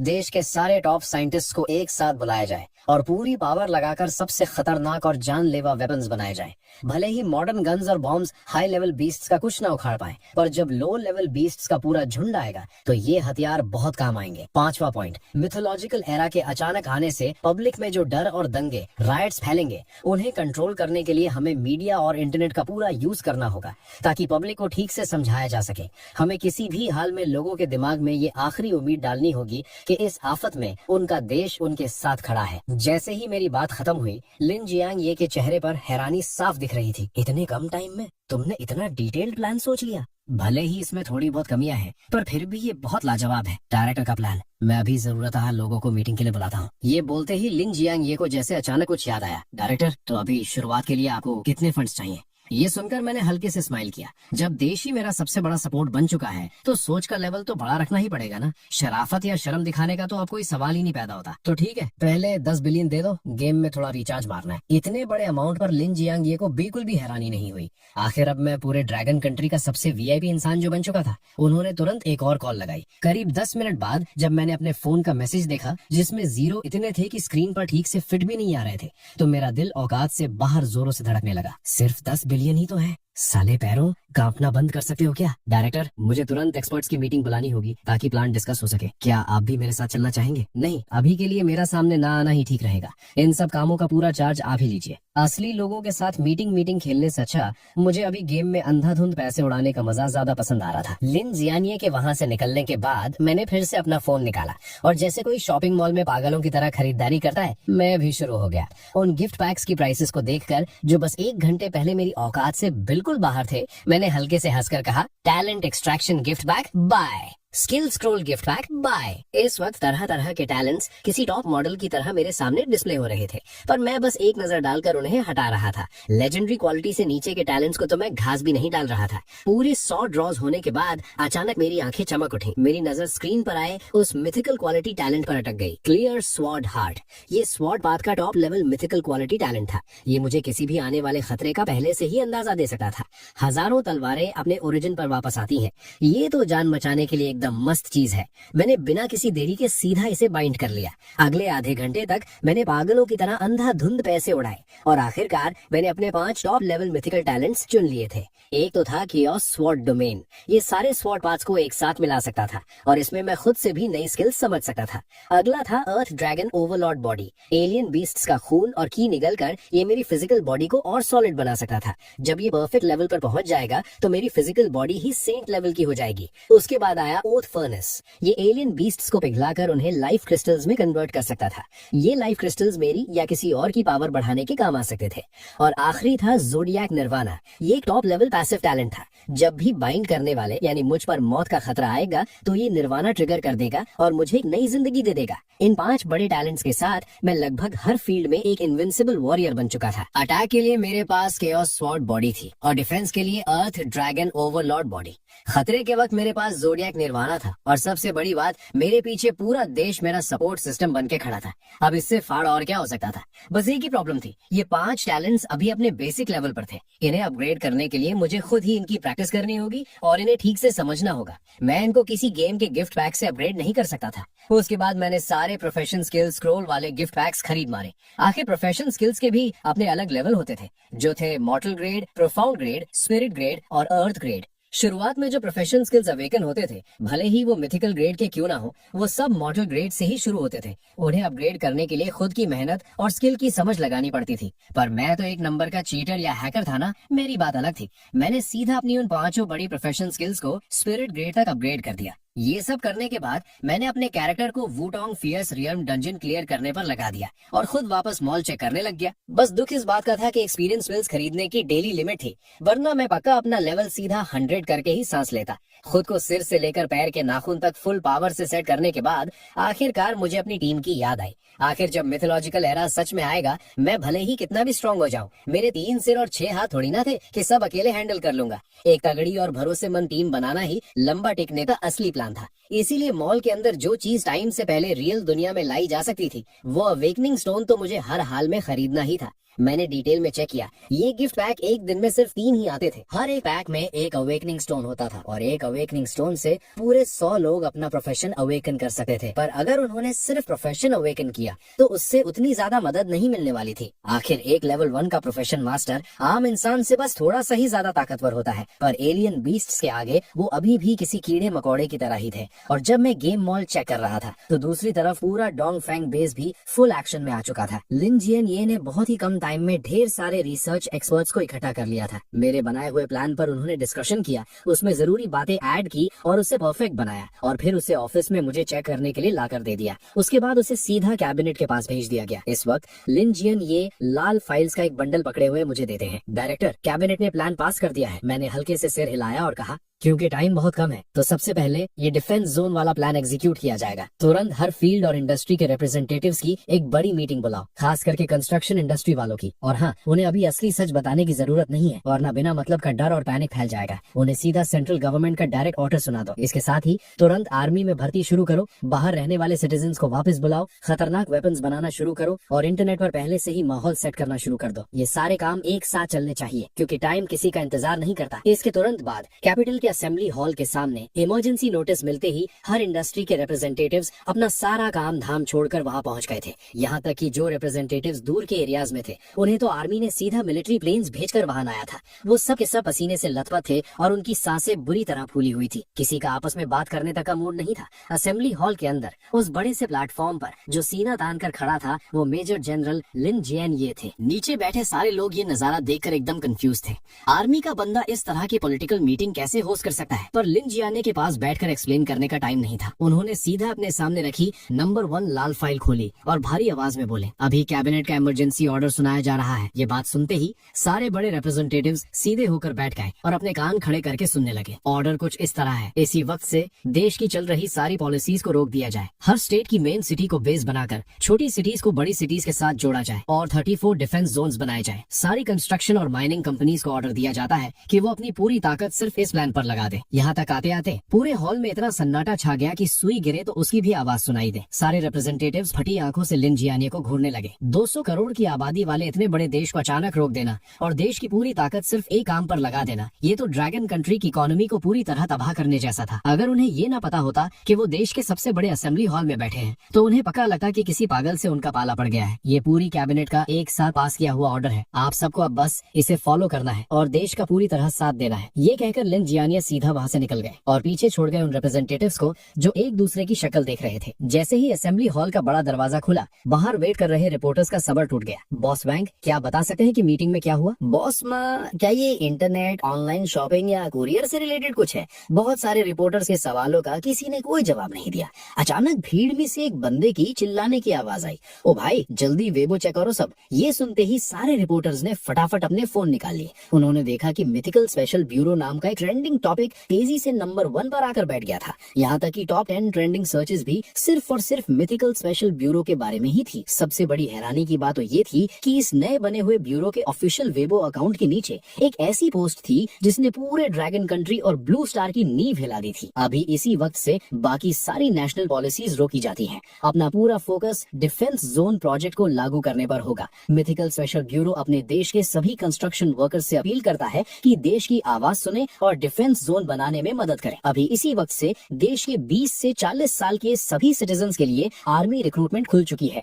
टारगेट 80 लाख नई फोर्स बनाने का है। एक्स आर्मी वालों को पहली प्रेफरेंस मिलेगी। मिथिकल स्पेशल ब्यूरो जोशीले जवानों से आर्मी ज्वाइन करने की अपील करता है। मिथिकल स्पेशल ब्यूरो सभी बाहर रहने वाले देशभक्तों को तुरंत देश वापस आने का आदेश देता है। बहुत जल्द ड्रैगन कंट्री पूरी तरह सील हो जाएगा। अगर वापस नहीं आए तो अपनी जान के जिम्मेदार तुम खुद होगे। ये सारे फैसले ड्रैगन कंट्री के नंबर 1 कमांडर की कैबिनेट और मेरी यानी मिथिकल स्पेशल ब्यूरो के चीफ की अप्रूवल के बाद सबकी सहमति से पास हुए हैं। इन्हें तुरंत लागू किया जाए। ये पोस्ट आते ही बड़े बड़े मीडिया हाउसेज ने इसे दबा के शेयर किया। कुछ ही मिनटों में व्यूज 10 करोड़ क्रॉस कर गए और कमेंट्स 10 लाख से ज्यादा हो गए। ओ भाई, ये आखिर हो क्या रहा है? क्या वॉर शुरू होने वाली है? 20 साल का सिंगल लौंडा आर्मी ज्वाइन करने के लिए अप्लाई कर रहा है। 5 साल का पुराना फौजी वापस ड्यूटी पर आने की रिक्वेस्ट कर रहा है। कॉन्ट सीमेंट देश के आदेश का इंतजार कर रहा है। लियू गैंग ग्रुप देश के हर फैसले के साथ है। MCC ग्रुप जनता की सेवा के लिए तैयार है। एक ही पल में इन कमेंट्स ने पूरे देश वालों का दिल छू लिया और जो पीछे छुपे हुए दुश्मन थे उनकी तो पैंट गीली कर दी। सिर्फ वो एक जैसी यूनाइटेड आवाज सुनकर ही किसी के भी रगों में खून खौल उठे। भले ही उन्हें अभी तक इसके पीछे का असली रीजन नहीं पता था, भले ही इससे उनका ब्राइट फ्यूचर बर्बाद हो सकता था, यहाँ तक कि उनकी जान भी जा सकती थी, फिर भी एक सिंगल बंदे ने देश के फैसले पर सवाल नहीं उठाया। ये थी हमारी ह्यूएक्शिया की यूनिटी। ये थी ड्रैगन की असली पावर। देश के अंदर पब्लिक का जोश एकदम हाई था और दूसरी तरफ वो खुद को फ्री बोलने वाले कंट्रीज शॉक में सुन पड़े थे, क्योंकि अगर यही सब उनकी जमीन पर हो रहा होता तो यूनाइटेड सपोर्ट की तो दूर की बात है। लगता है अनगिनत लोग सड़कों पर उतर आते प्रोटेस्ट करने, यहाँ तक कि दंगे फसाद भी शुरू हो जाते। उसी वक्त ईगल कंट्री के व्हाइट हाउस के अंदर वो सुनहरे बालों वाला लौंडा डोनाल्ड गुस्से से फट रहा था। व्हाट द फक, ये ड्रैगन कंट्री आखिर करना क्या चाहता है? 80 लाख की नई आर्मी तो चलो ठीक है, और उन्होंने अपने बॉर्डर सील करके सारा ट्रेड रोक दिया है। क्या वो लोग वर्ल्ड वॉर 3 शुरू करना चाहते हैं? पता लगाओ, अपनी सारी पावर लगा दो और मुझे पता करके दो। और जो देश हमारे ड्रैगन कंट्री के दोस्त थे उन्होंने भी लगातार नंबर 1 कमांडर को कॉल लगाया और उन्हें बस एक ही जवाब मिला, नो कमेंट्स। दोस्ती का फर्ज निभाते हुए नंबर 1 कमांडर ने उन्हें इशारा जरूर दिया। दुनिया एक ऐसी तबाही का सामना करने वाली है जो पहले कभी नहीं आई। मेरे दोस्तों, बेहतर होगा तुम लोग जल्दी से जल्दी अपनी तैयारी शुरू कर दो। ये वार्निंग जल्दी ही बाकी देशों तक भी पहुंच गई और उन कमीनों ने इसे हल्के में लिया। एक तो वो यकीन नहीं कर रहे थे और दूसरा अगर उन्होंने यकीन कर भी लिया होता ना, तब भी उनकी औकात नहीं थी ये सब करने की। हर किसी देश के पास हमारे ड्रैगन कंट्री जैसा जिगरा और इन्फ्लुएंस थोड़ी होता है। डोनाल्ड तो अपने ट्विटर पर फॉलोअर्स बढ़ाने के लिए ट्वीट फेलने में लगा था। सब शांति रखो, ड्रैगन कंट्री को मेरे से ज्यादा बेहतर कोई नहीं समझता। वो पक्का कोई फेक माइंड गेम खेल रहे हैं ताकि ब्लू स्टार में भौकाल मचा सके। तुम लोग इनके जाल में मत फंसना। इंटरनेट पर तो आग लगी हुई थी पर रियल लाइफ में सीन और भी ज्यादा फायर था। ड्रैगन कंट्री के सारे बड़े टीवी चैनल्स प्राइम टाइम पर लगातार मेरे मिथिकल स्पेशल ब्यूरो के आदेश चला रहे थे। जनता ने जैसे ही आदेश सुना तुरंत एक्शन मोड में आ गए। अनगिनत वर्कर्स अपना सामान बांधकर प्रोविंशियल कैपिटल्स की कंस्ट्रक्शन साइट्स पर निकल पड़े। सही उम्र वाले जवान और एक्स आर्मी वाले अपने परिवारों को अलविदा कहकर आर्मी ज्वाइन करने चल दिए। बाहर की कंट्रीज में जो हमारी एम्बेसीज थी उन्होंने रातों रात नोटिसेस निकाल दिए, हर जगह फैली हुई हमारी ड्रैगन कंट्री की जनता को वापस बुलाने के लिए। और हमेशा कुछ नल्ली हड्डी वाले लोग होते ही हैं, वो अपने फॉरेन बापों के साथ मिलकर हमारा मजाक उड़ा रहे थे और पूरे कॉन्फिडेंस से भौंक रहे थे कि वो लोग अभी वापस नहीं आएंगे। डोंग फेंग बेस के एक मीटिंग रूम में लिन जियानिये ने टेबल पर हाथ मारते हुए पूछा, अभी इंटरनेट पर कैसा माहौल चल रहा है? इंटरनेट टीम के हेड ने सच सच बताया, देश के अंदर पब्लिक का जोश एकदम हाई है। जो थोड़ी बहुत नेगेटिव आवाजें उठ रही थी उन्हें हमने पहली फुर्सत में ही दबा दिया है। और रही बात बाहर की, तो ज्यादातर लोग हमें नीचा दिखाने में लगे हैं। यहाँ तक कि कुछ बड़े फाइनेंशियल मगरमच्छ इस मौके का फायदा उठाकर हमारी इकोनॉमी से पैसा छापने की प्लानिंग कर रहे हैं। इन सब में सबसे ज्यादा नेगेटिव कमेंट्स हमारे उन स्टूडेंट्स के हैं जो बाहर पढ़ रहे हैं और ट्विटर पर भौंक रहे हैं। इसका इम्पैक्ट बहुत गंदा पड़ रहा है। ये सुनकर मैं जो मेन सीट पर बैठा था, मेरा चेहरा एकदम शांत था। मैंने भारी आवाज में कहा, जिनके खून में ही गद्दारी भरी है उनकी टेंशन मत लो और ना ही उन्हें मनाने की जरूरत है। हमें सिर्फ उनका ध्यान रखना है जो अपने देश से सच्चा प्यार करते हैं। जो लोग दूसरों के तलवे चाट रहे हैं वो वापस आकर भी क्या ही उखाड़ लेंगे। उन्हें इन्फॉर्म कर दिया, यही हमारे देश की मेहरबानी समझ लो। अभी सबसे बड़ा मुद्दा उन 34 डिफेंस जोन्स का कंस्ट्रक्शन है। बताओ उसकी तैयारी का क्या सीन है? मेरा सवाल सुनकर कंस्ट्रक्शन टीम का हेड अपनी जगह से खड़ा हुआ और बोला, सारी बड़ी construction companies, private engineering teams, mining companies, cement और स्टील फैक्ट्रीज ने एकदम आगे बढ़कर हमारी आवाज का साथ दिया है। अभी रातों रात सारा मटेरियल तय की गई जगहों पर पहुंचाया जा रहा है। कल आंख खुलते ही काम शुरू हो जाएगा। ये सुनकर मैंने हल्के से सिर हिलाया। जो भी उनका हक बनता है उसमें एक पैसे की कमी नहीं होनी चाहिए। अगर जनता ने देश की आवाज सुनी है तो इसका मतलब उन्हें अपने देश पर भरोसा है। हम किसी भी हाल में उनका दिल नहीं तोड़ सके। ये मीटिंग पूरे 2 घंटे तक चली। जब सारे मामले एकदम सेट हो गए तो मैं अपनी कुर्सी से उठा और वहाँ बैठे सब लोगों को घूरते हुए लाउड आवाज में बोला, साथियों, हम एक ऐसी तबाही का सामना कर रहे हैं जो हिस्ट्री में कभी नहीं आई। ये एक बहुत बड़ा खतरा तो है ही, पर इसके साथ साथ ये एक मौका भी है। मुझे पूरा यकीन है अगर हम सब और देश की पूरी जनता एक होकर लड़े तो ये तबाही हमारे ड्रैगन कंट्री के लिए आफत नहीं बल्कि एक नया रास्ता बनकर आएगी। मेरा इतना बोलना था कि मीटिंग रूम में बैठे नौजवानों के चेहरे जोश से लाल हो गए और बूढ़ों को तो जैसे 10 साल पहले की जवानी वापस मिल गई थी। सबके अंदर एक अलग ही लेवल की पावर भर गई थी। हर एक बंदे का खून उबाल मार रहा था। मीटिंग खत्म करके जब मैं अपने कमरे में लौटा तो आधी रात होने वाली थी। मैं चुपचाप अपने बेड पर बैठ गया और अपने प्रोफेशन मास्टर की पावर फीडबैक का वेट करने लगा। एक और बार उस गजब के सुकून देने वाली पावर का झटका मेरी बॉडी में घुसा और फिर मैंने अपना सिस्टम पैनल खोलकर अपने स्टैट्स चेक किए। 2 दिन के पावर फीडबैक के बाद मेरे स्टैट्स अब एकदम भौकाल बन चुके थे। Power 442, physique 486, spirit 643। मेरी सबसे कमजोर स्टैट यानी पावर भी एक आम आदमी से 40 गुना ज्यादा थी। मैंने हल्के से अपनी मुट्ठी बांधी और हवा में ही एक खतरनाक सोनिक बूम फटी। उसके बाद मैंने सिस्टम का स्टोर खोला और टैक्स चेक करने लगा। सबसे पहले मैंने जो चीज देखी वो थी अवेकनिंग स्टोन्स। कल के 3 और आज के रिफ्रेश हुए 3 टोटल मिलाकर अब मैं 600 लोगों का वक्त से पहले अवेकनिंग करवा सका था। पर एक ही सेकंड में इसने मेरे सारे 10 बिलियन उड़ा दिए और अकाउंट लगभग खाली हो गया। एक्सपीरियंस बिल वाला पैक तो बिल्कुल मिस नहीं कर सकता था मैं। बस इन एक्सपीरियंस बिल्स की एक लिमिट थी। इन्हें सिर्फ लेवल 80 से नीचे वाले ही यूज कर सकते थे। मैं अभी ऑलरेडी लेवल 60 के आसपास था। लगता है 2 दिन में मेरे लिए इनका कोई यूज नहीं बचेगा। भाड़ में जाए। थोड़ा सा भी वक्त से पहले लेवल अप होना फायदे का ही सौदा है। जब मैं यही सोचकर पछतावा कर रहा था कि इन एक्सपीरियंस बिल्स का मैं खुद यूज नहीं कर पाऊंगा, तभी मुझे अचानक सिस्टम स्टोर में एक सरप्राइज दिखा। स्टोर रिफ्रेश हो गया था और अब एक नया एक्सपीरियंस बिल पैक आ गया था जो इस रियल दुनिया में वक्त से पहले लाया जा सकता था। ये देखकर तो मेरी खुशी का ठिकाना नहीं रहा। हालांकि इसकी प्राइस पूरे 3 बिलियन थी और इसे सिर्फ लेवल 30 से नीचे वाले ही यूज कर सकते थे, लेकिन इससे मेरी नई अवेकेंड फोर्स वक्त से पहले ही लेवल अप करके एकदम फाड़ू टीम बन जाएगी। बिना किसी शके ये आइटम तो मुझे खरीदना ही था। एक और जोरदार शॉपिंग स्प्री के बाद मैंने अपने उस लेवल 80 तक पहुंच चुके कैरेक्टर को सिकमोर डेंजर जोन में मॉन्स्टर्स को पेलने के लिए छोड़ दिया और खुद गहरी नींद में सो गया। अगले दिन डोंगफोंग बेस के अंदर जैसे ही मैं अपने ऑफिस में घुसा, मेरी सबसे पहली नजर वहाँ एकदम टिप टॉप खड़ी लिन टोंग पर पड़ी और मेरी टेबल पर ऑलरेडी एक गरम गरम कॉफी रखी हुई थी। मैं हैरानी से सुन्न पड़ गया। डायरेक्टर लिन, आप यहाँ क्या कर रही हैं? लिन टोंग का चेहरा थोड़ा लाल हो गया था। कल गवर्नमेंट ऑफिस में जो उसका अकड़ वाला एटीट्यूड था वो अब गायब था। ऊपर से ऑर्डर आया है कि मैं आपकी यानी चीफ की सेक्रेटरी बनकर आपके डेली काम में मदद करूं। मैंने कॉफी का कप उठाया और एक सिप लिया। मेरे दिमाग में छलका, इनका रोल कितनी जल्दी बदल गया भाई। पर खैर, आज मैं जिस पोजीशन पर था उसमें लिन टोंग का बहुत बड़ा हाथ था। लगता है आगे आने वाले दिनों में मुझे इस लड़की का थोड़ा ज्यादा ध्यान रखना पड़ेगा। डायरेक्टर लिन, आप खुद को एज अ सेक्रेटरी ट्रीट मत कीजिए। मेरी इस बात में छुपे हुए मीनिंग को पकड़कर लिन टोंग हल्के से मुस्कुराई। चाहे डायरेक्टर बनूं या सेक्रेटरी, एंड में दोनों काम तो ड्रैगन कंट्री की सेवा के लिए ही है ना। उसकी बात सुनकर मुझे अचानक रियलाइज हुआ कि इस सीरियस टाइम पर उसके साथ फ्लर्ट करना शायद थोड़ा ओवर हो गया था। मैंने तुरंत अपना चेहरा सीरियस किया और टॉपिक चेंज कर दिया। एक काम है जो आपको अभी करना है। तुरंत डायरेक्टर लिन को इन्फॉर्म करो। उन्हें कहो कि पूरे देश के सबसे best of the best special forces commandos को जमा करें। लिमिट एग्जैक्टली 600 लोगों की होगी। मेरा प्लान है उन्हें वक्त से पहले प्रोफेशन अवेकन करवाने का। फिर हम मिथिकल स्पेशल फोर्सेस की टीम बनाएंगे। और हाँ, मेरे कार्ड में 10 बिलियन और डाल दो। समझ गई? लिन टोंग ने जवाब दिया और तुरंत काम पर लग गई। ऑर्डर मिलते ही लिन जैन यान ने भी एक सेकंड वेस्ट नहीं किया। उसने तुरंत देश भर में फैले उन सारे एलीट कमांडोज को मैसेज भेज दिया कि अपने सारे करंट मिशंस छोड़कर सीधे डोंगफोंग बेस पहुंचे। 1 घंटे के अंदर ही डोंगफोंग बेस में एक के बाद एक आर्म्ड हेलीकॉप्टर्स लैंड करने लगे। उनके रोटर्स की आवाज पूरे एरिया में भौकाल मचा रही थी। Reporting sir, dragon soul squad, पूरे 30 लोग हाजिर हैं। कमांडर सर, आकर इंस्पेक्ट कीजिए। Reporting sir, sharp blade squad, पूरे 30 लोग हाजिर हैं। कमांडर सर, आकर इंस्पेक्ट कीजिए। भारी और तगड़ी आवाजें पूरे ट्रेनिंग ग्राउंड पर गूंज रही थी। अलग अलग यूनिफॉर्म्स में सारी टीम्स एकदम स्ट्रेट खड़ी थी। लिन जैन यान ने खुशी से अपना सिर हिलाया।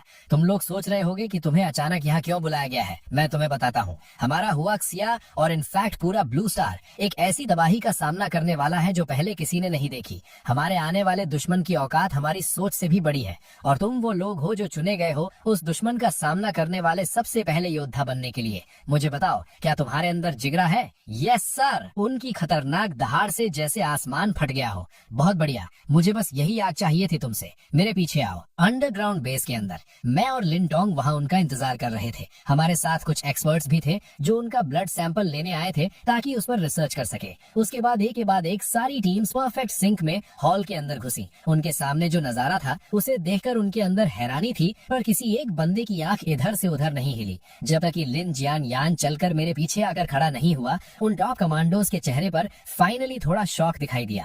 ये कल का लौंडा मेजर जनरल लिन जियान यान से भी ऊपर की पोस्ट पर कैसे बैठा है? मैं उनकी फटी हुई आंखों को घूरते हुए बड़े आराम से बोला, मेरा नाम चेन शुआन है, उम्र 22 साल, मिथिकल स्पेशल ब्यूरो का चीफ और मिथिकल स्पेशल फोर्सेस का कैप्टन। अभी इसी वक्त से तुम्हारी पुरानी रैंक्स और स्क्वाड्स खत्म। अब तुम मिथिकल स्पेशल फोर्सेस के मेंबर्स हो।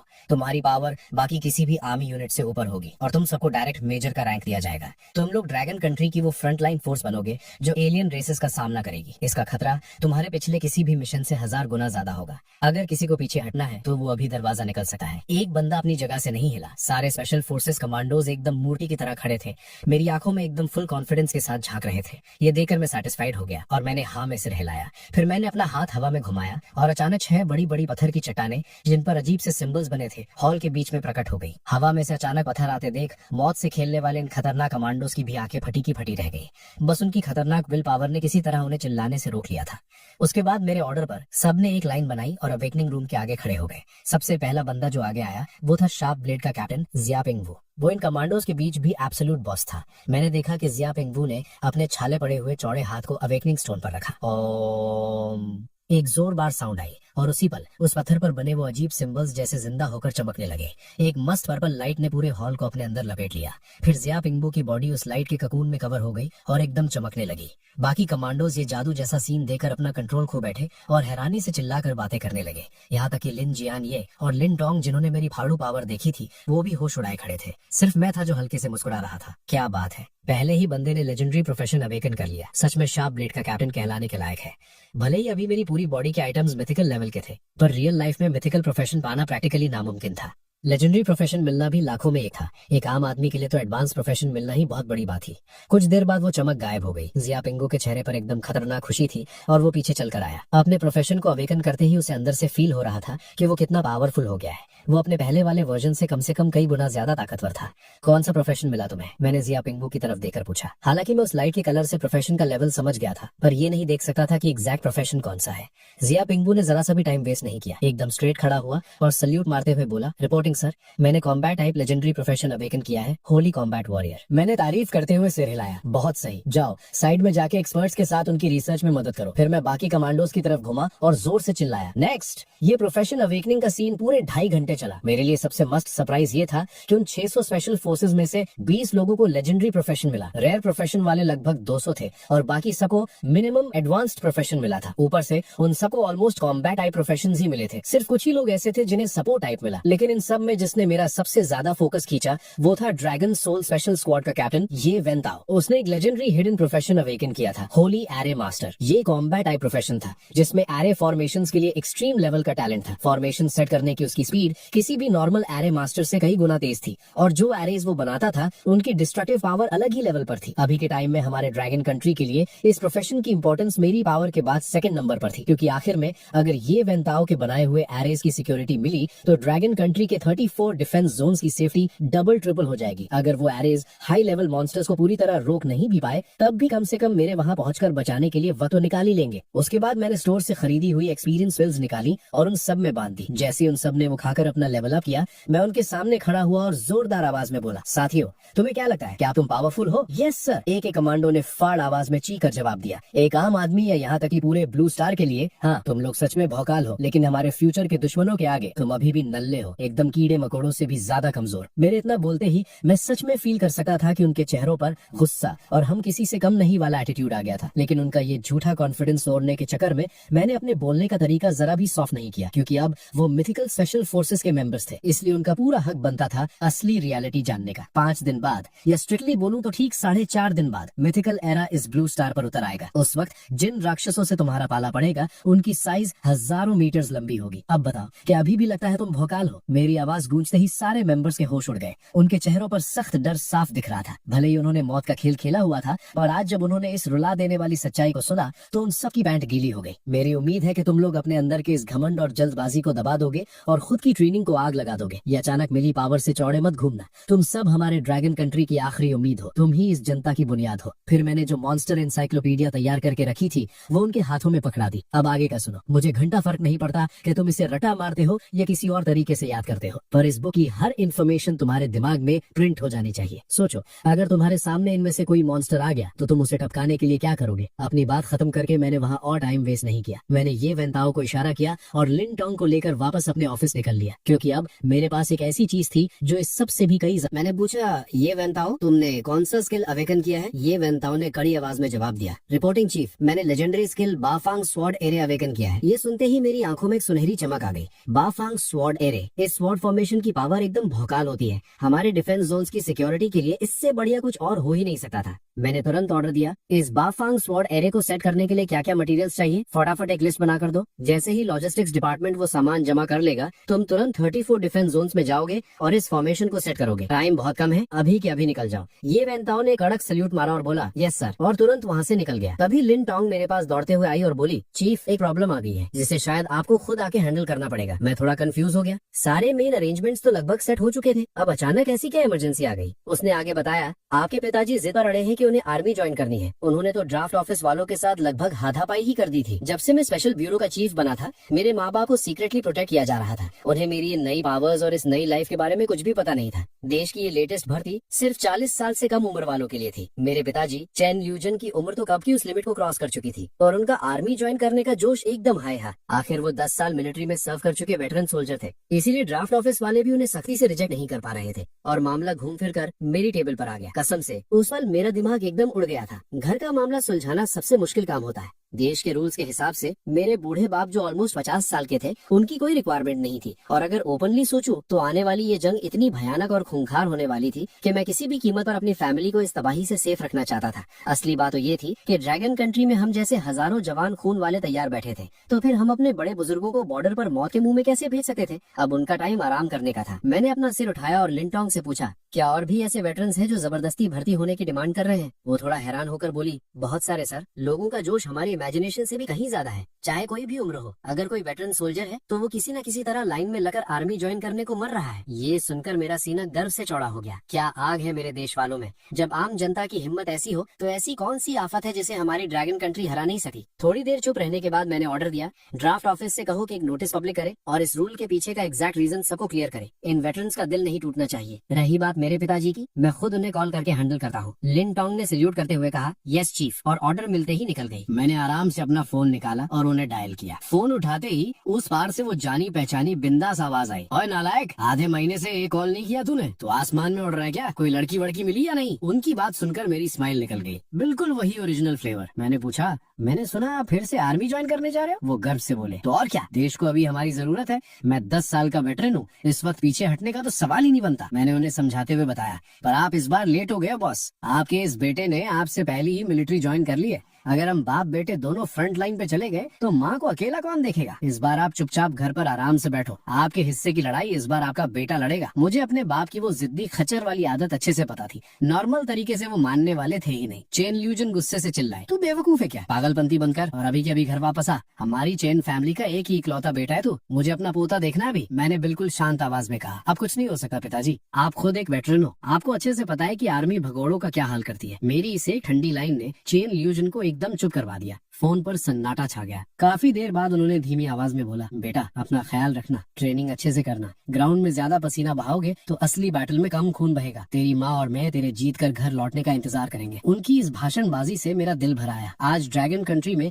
न जाने कितने माँ बाप अपने बच्चों को ठीक ऐसी ही नसीहतें दे रहे होंगे। शांति के दिनों में मिलिट्री ज्वाइन करना अलग बात थी, पर देश के इस लेवल के एक्शन को देखकर सबको पता लग गया था कि कोई भयानक महायुद्ध शुरू होने वाला है। और कौन सा माँ बाप अपने जिगर के टुकड़े को ऐसी जगह भेजना चाहेगा। मेरा दिल अंदर से दुखा। इस वक्त मैं पूरी ड्रैगन कंट्री का सबसे ताकतवर प्लेयर था। मेरे पास सिर्फ एक ही ऑप्शन था, जल्दी से जल्दी अपना लेवल इतना ऊपर ले जाना कि मैं देश के हर एक जवान की जान बचा सकूं। मैं इन्हीं ख्यालों में खोया था कि अचानक लिन टोंग का फोन बजा। उसने स्क्रीन देखी और उसके होश उड़ गए। वो घबराते हुए बोली, चीफ बहुत बड़ा कलेश हो गया है। हमारे एक फॉरेन स्टूडेंट को जो ईगल कंट्री में था, हमारी गवर्नमेंट ने उसे वापस बुलाने का ऑर्डर दिया था। उसने आने की पूरी प्लानिंग कर ली थी, पर वहाँ उन गोरों ने किसी न किसी बहाने उसको यहीं बंदी बना लिया है। मैं सच में हैरान था। बस एक अकेला स्टूडेंट ही तो है, उसके लिए उन्होंने इतना बड़ा ड्रामा क्यों शुरू कर दिया। लिन टोंग ने आगे बताया, चीफ आपको उसकी औकात नहीं पता। उसका नाम शाओ चन फेंग है। वो मेडिकल, बायोलॉजी और न्यूक्लियर एनर्जी की फील्ड का एक फरिश्ता है। इतनी छोटी सी उम्र में उसने world scientific research lifetime achievement award जीत लिया है। पूरी दुनिया जानती है कि वो एक मॉन्स्टर जीनियस है। सिर्फ यही नहीं, वो ईगल कंट्री के सारे टॉप लेवल सीक्रेट प्रोजेक्ट्स का हिस्सा था, और यहाँ तक कि वहाँ का प्रेसिडेंट डोनाल्ड भी उसे अपना सगा बेटा मानता है। अब जब उसने अचानक अनाउंस किया कि वो हमारे देश आना चाहता है, तो वो गोरे पागल हो गए, उनसे देखा ही नहीं गया। ये सुनते ही मेरे चेहरे पर एक जोरदार और खतरनाक हंसी आई और मैं बोला, क्या घटिया डाकू है साले। पूरा लफड़ा डिटेल में जानने के लिए मैंने अपना फोन निकाला। पता चला इंटरनेट पर तो जैसे बॉम्ब फट गया था। हमारे फॉरेन अफेयर्स डिपार्टमेंट ने सख्त भाषा में एक वार्निंग वीडियो रिलीज की थी, जिसमें ईगल कंट्री की इस गुंडागर्दी की धज्जियां उड़ाई गई थी। वीडियो में क्लियर वार्निंग थी, हमारी ड्रैगन कंट्री डिमांड करती है कि आप तुरंत हमारे सिटीजन शियाओ चैन फेंग को रिहा करें। अगर ऐसा नहीं हुआ तो हम कोई भी खतरनाक एक्शन लेने के लिए तैयार हैं, जिसमें मिलिट्री पावर का यूज होना भी पक्का है। इस डिप्लोमेटिक वीडियो ने सोशल मीडिया पर भौकाल मचा रखा था। करोड़ों देशवासियों का खून खौल रहा था और वो चाह रहे थे कि इस बार सिर्फ बातों से काम न बने, हम उन्हें सच में अपनी औकात दिखाएं। वहीं ईगल कंट्री के व्हाइट हाउस के अंदर उनके बड़े बड़े जनरल्स का चेहरा उतरा हुआ था। उनकी फटी पड़ी थी और आपस में ही डरे हुए थे। असली रीजन ये था कि एक तो शियाओ चैन फेंग उनके फायदे की बहुत बड़ी मशीन था, और दूसरा हमारी ड्रैगन कंट्री के अचानक इस खतरनाक रूप ने उन्हें अंदर तक हिला कर रख दिया था। उन्हें लगा था हम बस फेक नाटक कर रहे हैं, पर जब उन्होंने देखा कि हम असली गेम खेल रहे हैं तो उनकी हालत पतली हो गई। अब तो हर जगह से हमारे फॉरेन एम्बेसीज भी बंद होकर वापस आ रहे थे। उन्हें डर था कि कहीं सच में dragon country world war 3 season start ना कर दे। अगर शियाओ चैन फेंग सेफली घर वापस आ गया तो हमारी टेक्नोलॉजी रातों रात डबल हो जाएगी। वो लोग पास्ट में एक ऐसी बड़ी गलती पहले भी कर चुके थे और उसका अफसोस उन्हें अब तक था। तभी एक जहर सी ब्लॉन्ड सेक्रेटरी भागती हुई आई और बोली, मिस्टर प्रेसिडेंट, हमारी रिपोर्ट के मुताबिक ड्रैगन कंट्री के ईस्ट साइड की पूरी एयरक्राफ्ट कैरियर फ्लीट मूव कर रही है। उनका डायरेक्शन सीधा हमारी तरफ ईस्ट में है। प्रेसिडेंट डोनाल्ड ने गुस्से में गाली बकी, ओह शिट, और तुरंत अपने सारे चमचों के साथ सीधा कमांड रूम की तरफ भागा। इसी दौरान यहाँ बेस के अंदर मुझे भी नंबर 1 कमांडर का सीधा कॉल आ गया। कमांडर की आवाज आई, कॉमरेड चेंजवान, मुझे तुम्हें तुम्हारे काम के बीच डिस्टर्ब नहीं करना था, पर एक ऐसा मैटर आ गया है जिसमें सिर्फ तुम्हारी जरूरत पड़ेगी। नंबर 1 कमांडर की इतनी इज्जत वाली टोन सुनकर मैं थोड़ा शॉक हो गया और बोला, कमांडर आपको ऐसी फॉर्मेलिटीज की जरूरत नहीं है, मेरा हर सांस ड्रैगन कंट्री के लिए है। उन्होंने बोला, तो फिर सीधे काम की बात पर आते हैं। शियाओ चैन केंग वाला केस तुमने सुन ही लिया होगा। कैबिनेट का ये डिसीजन है कि जब तक जरूरी ना हो हम इन गोरों के साथ कोई आमने सामने का युद्ध नहीं चाहते। हमें अपना सारा दिमाग अपनी डिफेंस सिटीज पर लगाना है। और सबसे बड़ी बात, हमारा मुख्य दुश्मन ये बाहर वाले लोग नहीं है,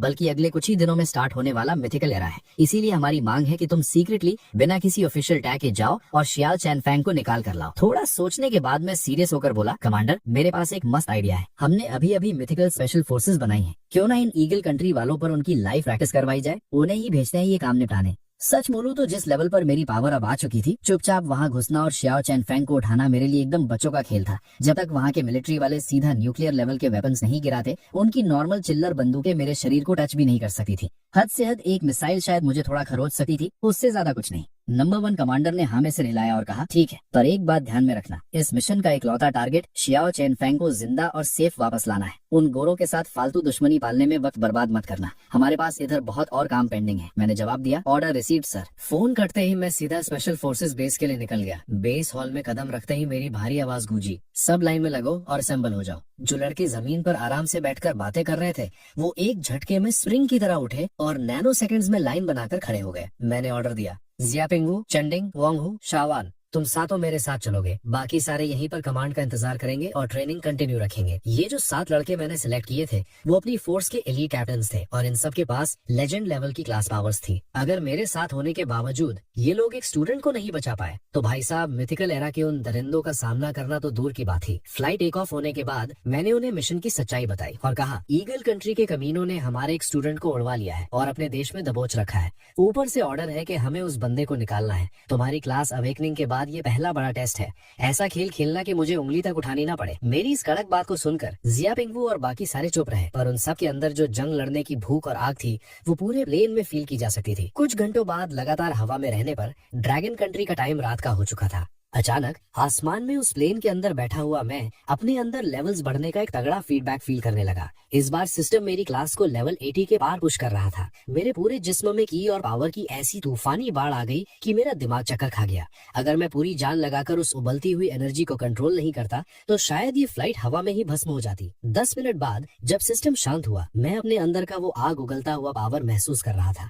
मेरे चेहरे पर एक किलर स्माइल आ गई। इस लेवल पर मुझे ऐसी फीलिंग आ रही थी जैसे ब्लू प्लैनेट की एक घटिया ग्रेविटी मेरे ऊपर कोई असर नहीं कर रही है। मुझे सच में लग रहा था कि मैं आसमान में हवा के बीच आराम से चल सकता हूँ। पर ऑब्वियस सी बात है, मैं उड़ते प्लेन से कूदकर ये मौत का खेल टेस्ट नहीं करना चाहता था। अगर थोड़ी सी भी कैलकुलेशन रॉन्ग हो गई तो सीधा यमराज से मिलूंगा। उसके तुरंत बाद मैंने अपना इन गेम इंटरफेस खोला और जो नए लिमिटेड टाइम शॉप पैक्स आए थे उन सबको दबादब खरीद लिया। लेवल कैप बढ़ते ही नए एक्सपीरियंस बिल्स 40 लेवल से सीधा अपग्रेड हो चुके थे और हाई लेवल एक्स पैक्स ने लिमिट को 80 से तोड़कर सीधा 100 तक पहुंचा दिया था। मैंने नॉन स्टॉप वो सारे एक्सपी आइटम्स दबाए और आखिरकार बूम, मेरा बेस लेवल एग्जैक्टली 100 हिट कर गया। मेरे चेहरे पर पूरा जोश था। खुशी जरूर थी पर मैं बिल्कुल ओवर कॉन्फिडेंट नहीं हुआ। मुझे मालूम था लेवल 100 तो सिर्फ बेस है, उसके ऊपर अभी बहुत तगड़े रेल्म्स थे और जब गेम के अंदर के सारे मॉन्स्टर असलियत बनकर इस आने वाले मिथिकल एरा में गिरेंगे तो वो और भी फाड़ू लेवल्स के होंगे। मुझे ये गेम पूरी तरह से बंद होने से पहले खुद को और अपग्रेड करते रहना था, पर अगले ही सेकंड मेरे स्क्रीन पर आए एक नोटिफिकेशन ने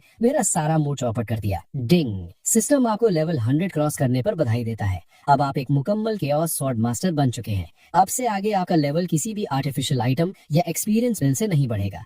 चाहे आप गेम में कितने भी बॉस मार लें या रियल लाइफ में आने वाले मिथिकल एरा के दरिंदों को काट दें, आपको 0 एक्सपी मिलेगी। लेवल अप करने के लिए अब से प्लेयर को दुनिया के लॉज और उनके रूल्स को अपने सोल से समझना और फील करना पड़ेगा। ये लाइन पढ़ते ही मेरे चेहरे का रंग उड़ गया। मैं तो सपने देख रहा था कि मैं आसानी से इन आइटम्स और पैकेजेस का यूज करके सीधा लेजेंडरी सेंचुरी लेवल फान जाऊंगा या कम से कम ट्रू किंग की औकात तक तो पहुंच ही जाऊंगा। पर ये सारे उम्मीदों के सपने टूट चुके थे। वैसे सोचूं तो बात सही भी थी। अगर सिर्फ पैसे फेंककर या गेम खेलकर कोई इनविंसिबल गॉड बन जाता तो यूनिवर्स जिस लेवल की आफत लाने वाला था उसका क्या मतलब बचता। फिर भी ये लेवल 100 पर टच करना बाकियों के लेवल के हिसाब से एक अलग ही दुनिया थी। एक हंडी आह भरने के बाद मैंने बचे हुए सारे स्किल स्क्रॉल पैकेजेस का लॉक खोला।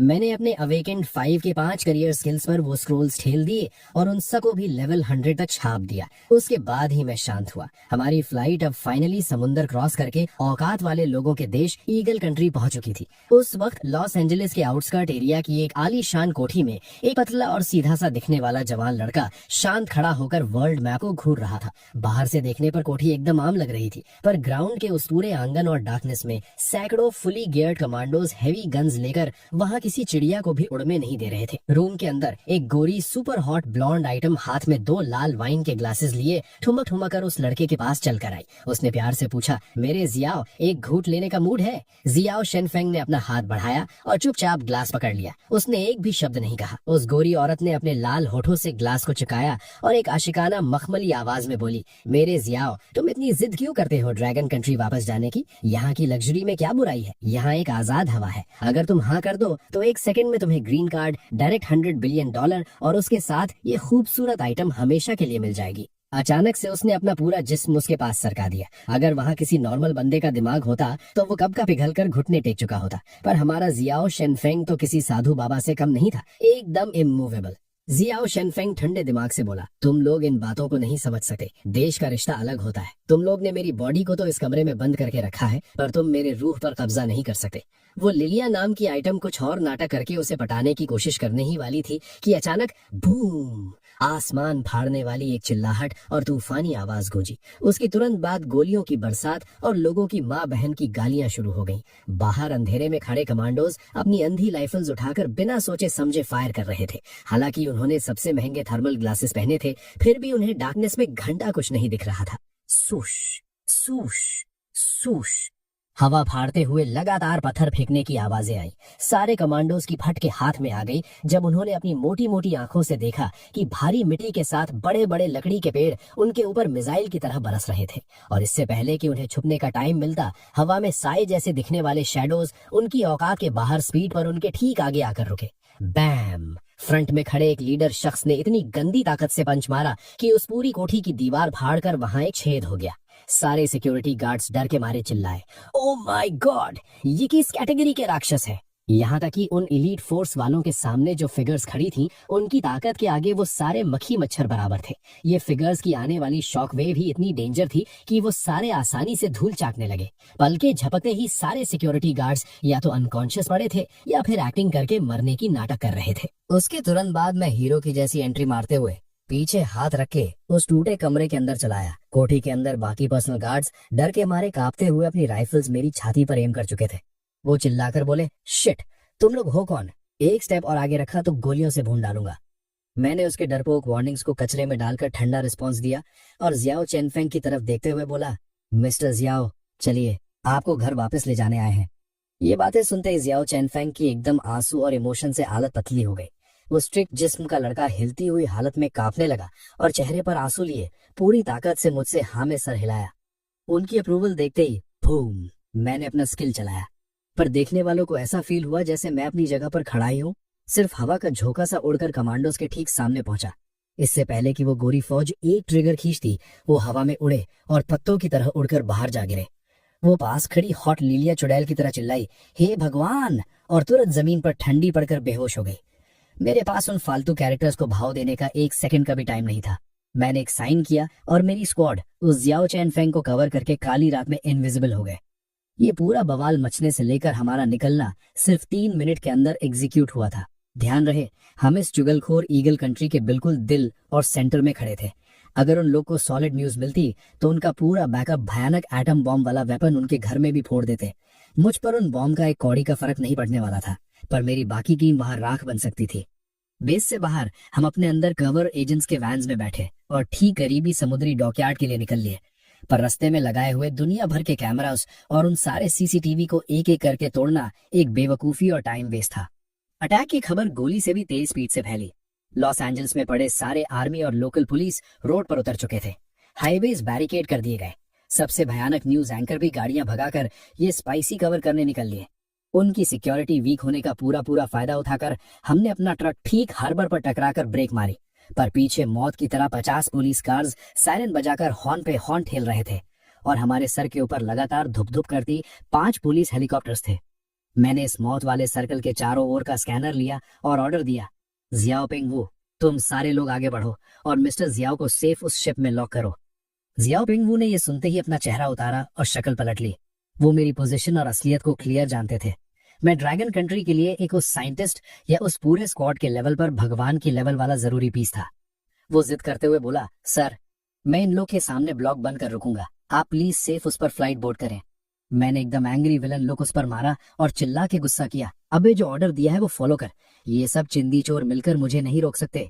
इस तगड़े आमने सामने ठीक थोड़ी दूर से उन लॉस एंजलिस के पुलिस वालों ने स्पीकर निकालकर गाना शुरू कर दिया, ए ड्रैगन कंट्री के दरिंदो, हमने तुम्हें चारों तरफ से ब्लॉक कर दिया है, चुपचाप ग्राउंड पर बैठकर सरेंडर करो वरना हम तुम्हें यही शूट आउट में उड़ाएंगे। वो कचरा ऑफिसर अपनी लाइन पूरी भी नहीं कर पाया कि आसमान में काले धब्बे की shadow her second zoom in और लार्ज हो रही थी। वो घटिया 2 टन का लोहे का कंटेनर पूरा आसमान फाड़ने वाली आवाज के साथ उड़कर ठीक उन गधों के बीच दे मारा। इस आतंकी एक्शन से वो मोटी पुलिस वाले ऐसे फटी आवाज में भागे जैसे कुत्ते पीछे पड़े हों। वो गिरता हुआ मॉन्स्टर बॉक्स ने डायरेक्ट सब पुलिस कार्स को आटे की तरह पापड़ बनाकर फोड़ दिया। ऊपर फटी हेलीकॉप्टर वाले स्नाइपर्स का ट्रिगर हिल गया और बुलेट की बारिश होने लगी, पर अचानक उनकी फेस पे धोखा होने लगा। मैंने सीधा 2 10 टन कार्स अपने नंगे हाथों से पकड़ी और उनको कंकड़ बराबर आसमान में घुमा के हेलीकॉप्टर्स के स्ट्रेट फेंका। हेलीकॉप्टर वाले लोग रो पड़े और ठीक आसमान पीछे फ्लाइट उल्टी की गोलियां चलाना एकदम छोड़ दिया। उन्हें अपनी औकात मालूम चल गई कि अभी तो ये बंदा सिर्फ छोटे टॉय कार्स हवा में दे मार रहा है, गलती से मूड खराब हुआ तो वो बड़ा समुद्री शिप ही पकड़कर ऊपर मार देगा, फिर किसी का बाप भी उन्हें बचाकर नहीं जाएगा। वो पूरे ईगल कंट्री वाले कमांडो और सारे घटिया मीडिया चैनल की चढ़ी हुई आइस से एक भगवान वाली बॉडी लैंग्वेज लेकर मैं आराम से शिप में वॉक कर गया। मैंने जहाज के अगले डेक पर खड़े होके उन सबको अपने एटीट्यूड से ठीक घूरा। ऐसी तगड़ी साइलेंट भोकाल की रेंज बन गई थी कि किनारे पे खड़े किसी बंदे की पैंट में दम नहीं थे जो अपनी एक उंगली भी हिला पाए। सब बस मुंह फाड़ के मेरी शिप धोखे से आगे जाते देख रहे थे। कुछ घंटे बाद जब उस व्हाइट हाउस रूम के डोनाल्ड का मैसेज आ गया, गुस्से से पागल ठेलकर फट गया। वो चिल्लाकर बोला, ओए जनरल विलियम, ये किस बेवकूफी का नाटक है? क्या इस एलए को पब्लिक रोड समझा हुआ है क्या इन लोगों ने? वो ड्रैगन कंट्री वाले हमारे देश में आकर जैसे चाहते हैं घूम रहे हैं, तो मेरी इस महान ईगल कंट्री के औकात में जरा सा विलियम ने अपना मुंह काला करते हुए और एक ब्लर सीसीटीवी फुटेज आगे बढ़ाते हुए कहा, मिस्टर प्रेसिडेंट, देखिए इस कैमरा फुटेज को। रात की धुंध में लग रहा है जैसे किसी अकेले बंदे ने अपने नंगे हाथों से पूरा पेड़ उखाड़ा और उसे किसी खिलौने की तरह दूर विला की तरफ फेंक दिया। विलियम ने आगे वार्न किया, प्रेसिडेंट सर, ड्रैगन कंट्री ने किसी आम इंसान को नहीं भेजा है। नॉर्मल तरीके से उन्हें रोकना नामुमकिन है। मैं आपसे परमिशन मांगता हूं कि नेवी बेस से फाइटर जेट्स भेजकर उन्हें रास्ते में ही ब्लॉक किया जाए। डोनाल्ड ने वीडियो देखते हुए अपना माथा सिकोड़ा और गुस्से में ऑर्डर दिया, एक बात याद रखना, शाओ किसी भी हाल में यहाँ से जिंदा नहीं जाना चाहिए। अगर जरूरत पड़े तो सीधे मिसाइल दाग दो। उसका समुद्र में दफन होना ड्रैगन कंट्री वापस जाने से लाख गुना बेहतर है। ईगल कंट्री के नेवी बेस से कई F-22 फाइटर जेट्स आसमान फाड़ते हुए उड़ान भर चुके थे और हमारी शिप की तरफ तूफान की तरह बढ़ रहे थे। और इधर थोड़ी देर के लिए खतरा टलने के बाद मैं शिप के केबिन में आराम कर रहा था। मेरे स्क्वाड के लड़के बाहर पहरा दे रहे थे और मेरे पास वो सीक्रेट एजेंट्स बैठे थे जिन्होंने ईगल कंट्री में हमारी मदद की थी। मैंने उन सबको देखते हुए कहा, आप सबने बहुत मेहनत की है। देश ने इंटरनेशनल वाटर्स में एक पूरी फ्लीट हमारे इंतजार में लगा रखी है। बस इस थोड़े से रास्ते को पार कर लें, फिर हम सेफली घर पहुंच जाएंगे। कोड नेम पीकॉक वाली लड़की और बाकी सब ने सिर हिलाते हुए कहा, समझ गए सर। उसी वक्त इंटरनेशनल वाटर्स में एक भयानक और विशाल फ्लीट खड़ी थी। मेन शिप के कमांड रूम में ड्रैगन कंट्री के लगभग 100 टॉप मिलिट्री ऑफिशियल्स सैटेलाइट के जरिए हमारी शिप की एक एक मूवमेंट पर नजर रखे हुए थे। फ्लीट का कमांडर लेफ्टिनेंट जनरल हुआंग फुजोंग, जिसकी ग्रीन यूनिफॉर्म पर 2 स्टार्स चमक रहे थे, वहां खड़ा था। एक सोल्जर ने रिपोर्ट दी, report 20 F-22 Raptor fighter jets mythical ship की तरफ तेजी से बढ़ रहे हैं। फासला 150 नॉटिकल माइल्स। वांग फुजोंग का चेहरा एकदम सीरियस हो गया। इतने बड़े मैटर में एक लेफ्टिनेंट जनरल होने के बावजूद वो अपनी मर्जी से फैसला नहीं ले सकता था। उसने तुरंत अपना इनक्रिप्टेड फोन निकाला और नंबर 1 कमांडर को डायल किया। फोन पर नंबर 1 की आवाज आई, थोड़ा और इंतजार करो, हमें मिस्टर चैन पर पूरा भरोसा है, पर एक बात ध्यान में रखना, चाहे कोई भी कीमत चुकानी पड़े, कॉमरेड शान शुआन को हर हाल में बचाना है। अगर इसके लिए हमें इंटरनेशनल वाटर्स क्रॉस करके सीधा वॉर करनी पड़े तो भी पीछे मत हटना। ये सुनकर हुआंग फुजोंग के दिल को एकदम ठंडक मिल गई। दूसरी तरफ उन रैटर जेट्स के पास आते ही मेरी सेंस इतनी खतरनाक हो चुकी थी कि आसमान में होने वाली इस गड़बड़ को मैंने पहले ही फील कर लिया। मैं आराम से केबिन से बाहर निकला और शिप के आगे वाले डेक पर आकर खड़ा हो गया। मैंने अपनी आंखें थोड़ी बंद की और उस काले आसमान को घूरा। मेरे पीछे शार्प इंगवुल और बाकी सारे टीम मेंबर्स भी आकर खड़े हो गए। धीरे धीरे बादलों को चीरते हुए उन जेट्स की परछाइयां दिखने लगी। उनके उस विशाल और काले आकार को देखकर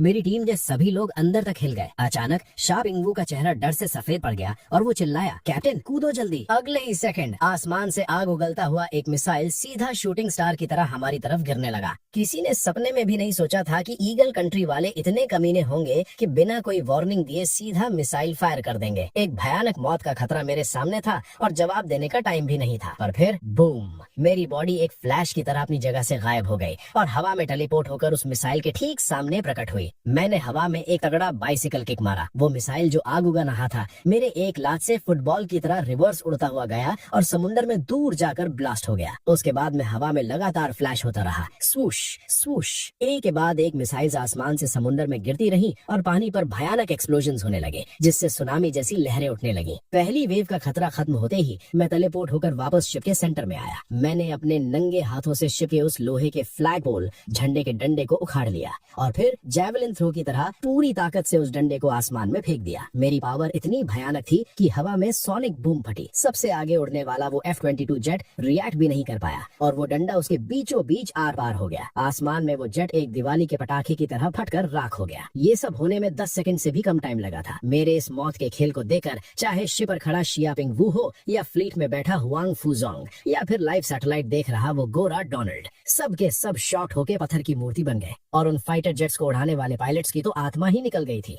वो डर के मारे चिल्लाए, व्हाट द एफ, तुम्हें यकीन है ये इस ब्लू प्लेनेट का इंसान है, कहीं हमारा सामना किसी सुपर साइंस से तो नहीं हो गया। वो पायलट्स वहाँ सिर्फ आर्मी की जॉब कर रहे थे, अपनी जान थोड़ी देने आए थे। ऐसा भौकाल देकर बचे हुए सारे जेट्स अपनी दुम दबाकर वहाँ से ऐसे गायब हुए जैसे कभी थे ही नहीं। मेरी इस असंभव ताकत के आगे उनका ये हमला एक अकेला मजाक बनकर रह गया। उसके बाद एयरक्राफ्ट कैरियर फ्लीट की सिक्योरिटी में कुछ और घंटे ट्रैवल करके हम आखिरकार ड्रैगन कंट्री वापस पहुंच गए। वापस आते ही बिना एक सेकंड वेस्ट किए मैंने नए सोल्जर्स को क्लास अवेकन करवाना शुरू कर दिया। पर इस बैच का लेवल थोड़ा हल्का था, सिर्फ 2 लोगों ने लेजेंडरी क्लास अवेकन की, क्योंकि सारे टॉप सोल्जर किंग्स पहले ही निकल चुके थे। पर सबसे बड़ी बात, इस लिस्ट में मेरी सेक्रेटरी लिन टोंग का नाम भी था। उसने आकर जो क्लास निकाली वो सीधा होली लाइट स्वॉर्ड मास्टर थी। लाइट एलिमेंट की स्वॉर्ड लेजेंडरी क्लास जो दुश्मन को काटने के साथ साथ अपनी टीम को हील भी कर सकती थी। एक और भयानक बिजी दिन खत्म हुआ और मैं रात को 12 बजे बेड पर लेट गया। इस बार मुझे लेवल 100 का फीडबैक मिला था। पिछली 3 बारों के कंपैरिजन में इस बार की पावर ऐसे मेरे अंदर आई जैसे आसमान से पूरी गंगा नदी मेरे अंदर बह गई हो। इस खतरनाक पावर ने मेरे पूरे जिस्म को घेर लिया था। मेरे आसपास की जगह ग्रेविटी और पावर से ट्विस्ट होने लगी। कमरे के सारे शीशे एक झटके में चूर चूर हो गए। ये भौकाल आधे घंटे तक चला और तब जाकर शांत हुआ। मैंने अपना पैनल खोला और स्टैट्स देखे। हर एक स्टैट लगभग 10,000 को छू रही थी। अचानक मुझे एक झटका लगा।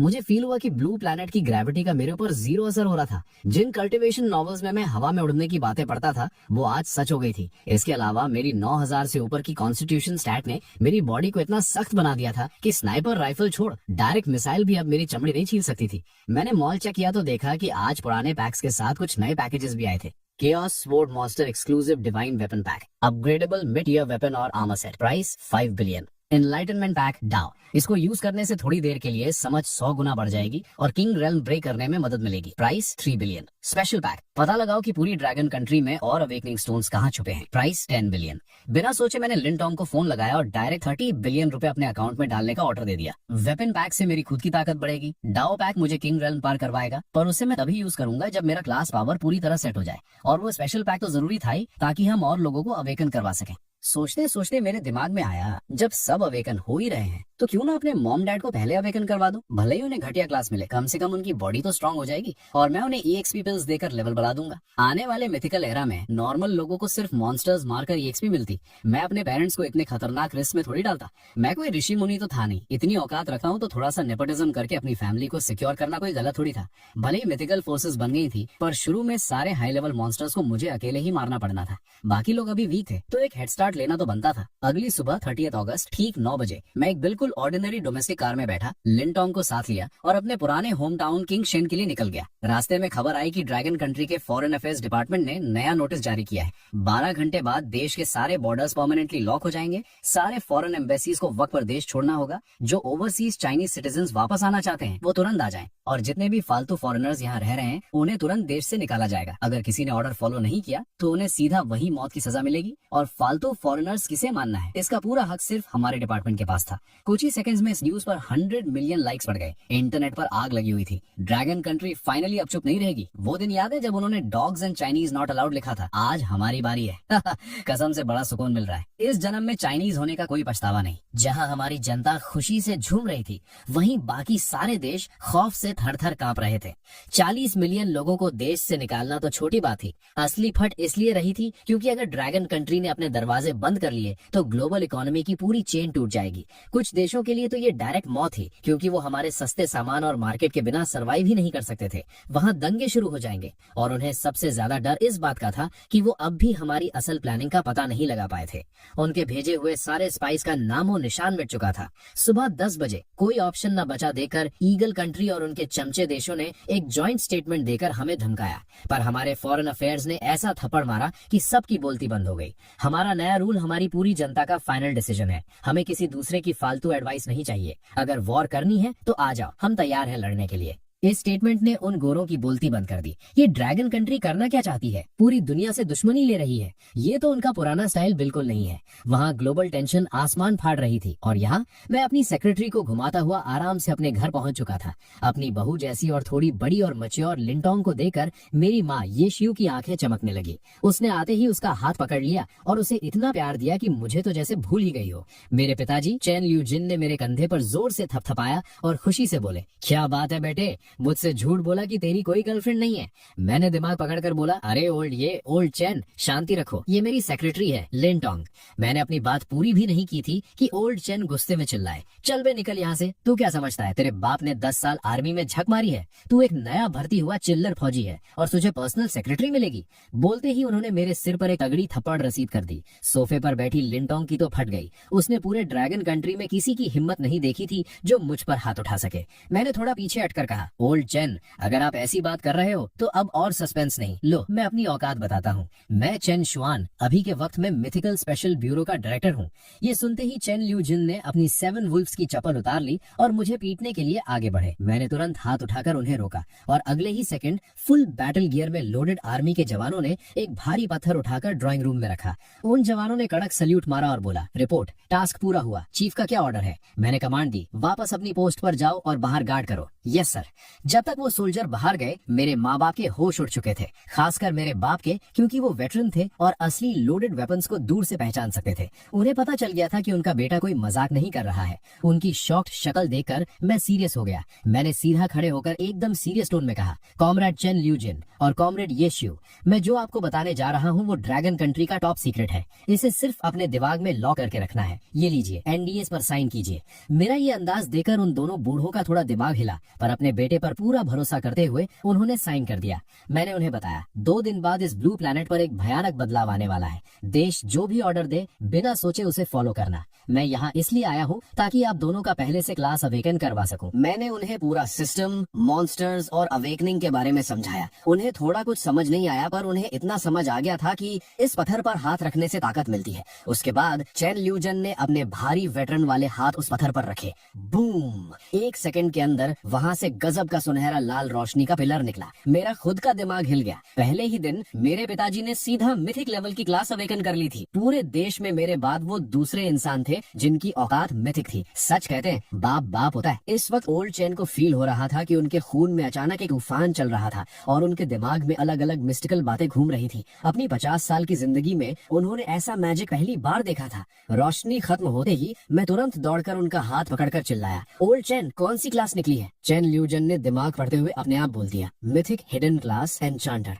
मैंने सोचते हुए कहा, एन्चांटर, मिथिक लाइफस्टाइल हिडन क्लास। ये किसी भी नॉन लिविंग आइटम पर जादू फूंकर उसे अपग्रेड कर सकती है। इसकी ताकत लेवल और मटेरियल की समझ पर डिपेंड करती है। मेरी आंखों में चमक आ गई। मैं सोच रहा था इनको आराम करने दूंगा, पर अब तो सीन पलट गया। देश के लिए एक मिथिक एन्चांटर भगवान से कम नहीं था। सोचो, अगर उन 34 स्टील सिटीज की दीवारों पर ये मैजिक कर दे या मेरे नए वेपन्स पर एन्चांट कर दे तो पूरे देश का लेवल बढ़ जाएगा। मैंने तुरंत उन्हें सोफे पर बैठाया और अपनी घबराई हुई माँ की तरफ देकर बोला, ओल्ड ये, अब आपकी बारी। यीशु ने थोड़ा डर डर के सांस ली और पत्थर पर हाथ रखा और बोली, मुझे भी करना पड़ेगा क्या? ठीक है। बूम! फिर से एक भयानक सुनहरा लाल पिलर ऑफ लाइट आसमान की तरफ शूट हुआ। एक कोने में बैठी स्ट्रिक्ट और ठंडी सेक्रेटरी लिनटोंग के मुंह से गाली निकल गई, होली शिट, ये फैमिली थोड़ी थी, ये तो मॉन्स्टर्स थे। तीनों बाप माँ बेटा मिथिक क्लास थे। कोई बाहर वाला देखता तो सोचता मैं डायरेक्टर होने का फायदा उठाकर सिस्टम को हैक कर रहा था। मैंने एक्साइटेड होकर फिर पूछा। माँ ने बताया, मिथिक हिडन क्लास एल्केमिस्ट। मैं कोई भी पिल और पोशन बना सकी हूँ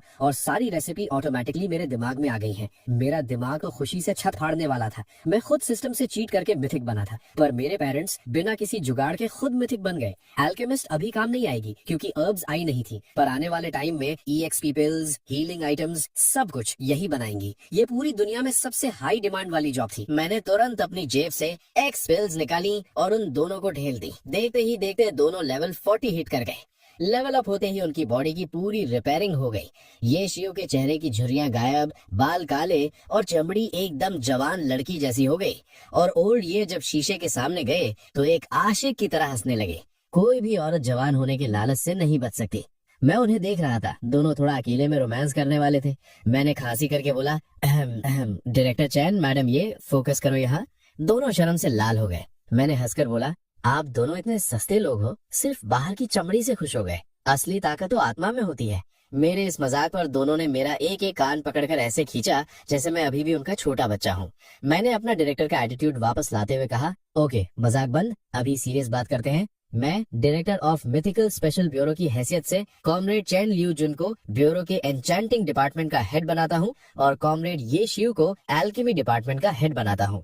अपनी नई यूथ जैसी बॉडी देखने के बाद दोनों को पूरा भरोसा हो गया था कि मेरा स्टेटस रियल है। पर एक साधारण गांव वालों से अचानक ड्रैगन कंट्री की सबसे मिस्टीरियस फोर्स के डिपार्टमेंटल हेड बनने की न्यूज उन्हें पैनिक कर रही थी।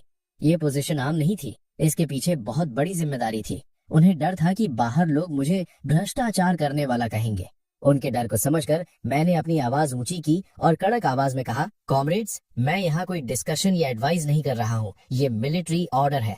वो मुझे फालतू में और गरियाने वाले थे, पर जब उन्होंने मेरे फेस पर एक असली जनरल जैसा आग और एटीट्यूड देखा तो दोनों ओल्डीज का दिल थोड़ा कांप गया। एक 10 साल के वेटरन सोल्जर होने के नाते चैन ल्यूजुन ने अचानक से खड़े होकर मुझे एक कड़क मिलिट्री सल्यूट मारा और बोला, यस चीफ। उसके बाद मैंने लिन टोंग को ऑर्डर दिया कि वो ब्यूरो में कांटेक्ट करके बाकी सारी चीजें सेट कर दे। जैसे ही ये सीरियस काम वाली वाइब खत्म हुई, हमारी फैमिली वापस अपने उसी पुराने खुशी वाले माहौल में लौट आई। सही बताऊं तो ओल्ड चैन, ओल्ड ये और लिन टोंग आपस में एक मस्त फैमिली लग रहे थे और मैं, जो उनका सगा बेटा था, पूरी तरह इग्नोर हो गया था। खाना खाने के बाद मैंने मॉम डैड की पैकिंग करवाई और हम तुरंत डोंग फोंग बेस लौट आए। रात के 9 बज चुके थे। तभी ड्रैगन कंट्री के फॉरेन अफेयर्स डिपार्टमेंट ने एक लेटेस्ट नोटिस रिलीज किया। उसमें सिर्फ 4 सिंपल वर्ड्स थे, ड्रैगन कंट्री बॉर्डर्स सील्ड। ठीक 10 मिनट बाद दूसरा ऐलान भी आ गया। 31 अगस्त सुबह 8 बजे देश के 34 डिफेंस जोन्स में एक साथ 68 लाख आर्मी डिप्लॉय की जाएगी। हर एक डिफेंस जोन में लगभग 2 लाख जवानों की फौज होगी। सारे डिफेंस जोन्स अपनी तैयारी पूरी रखें।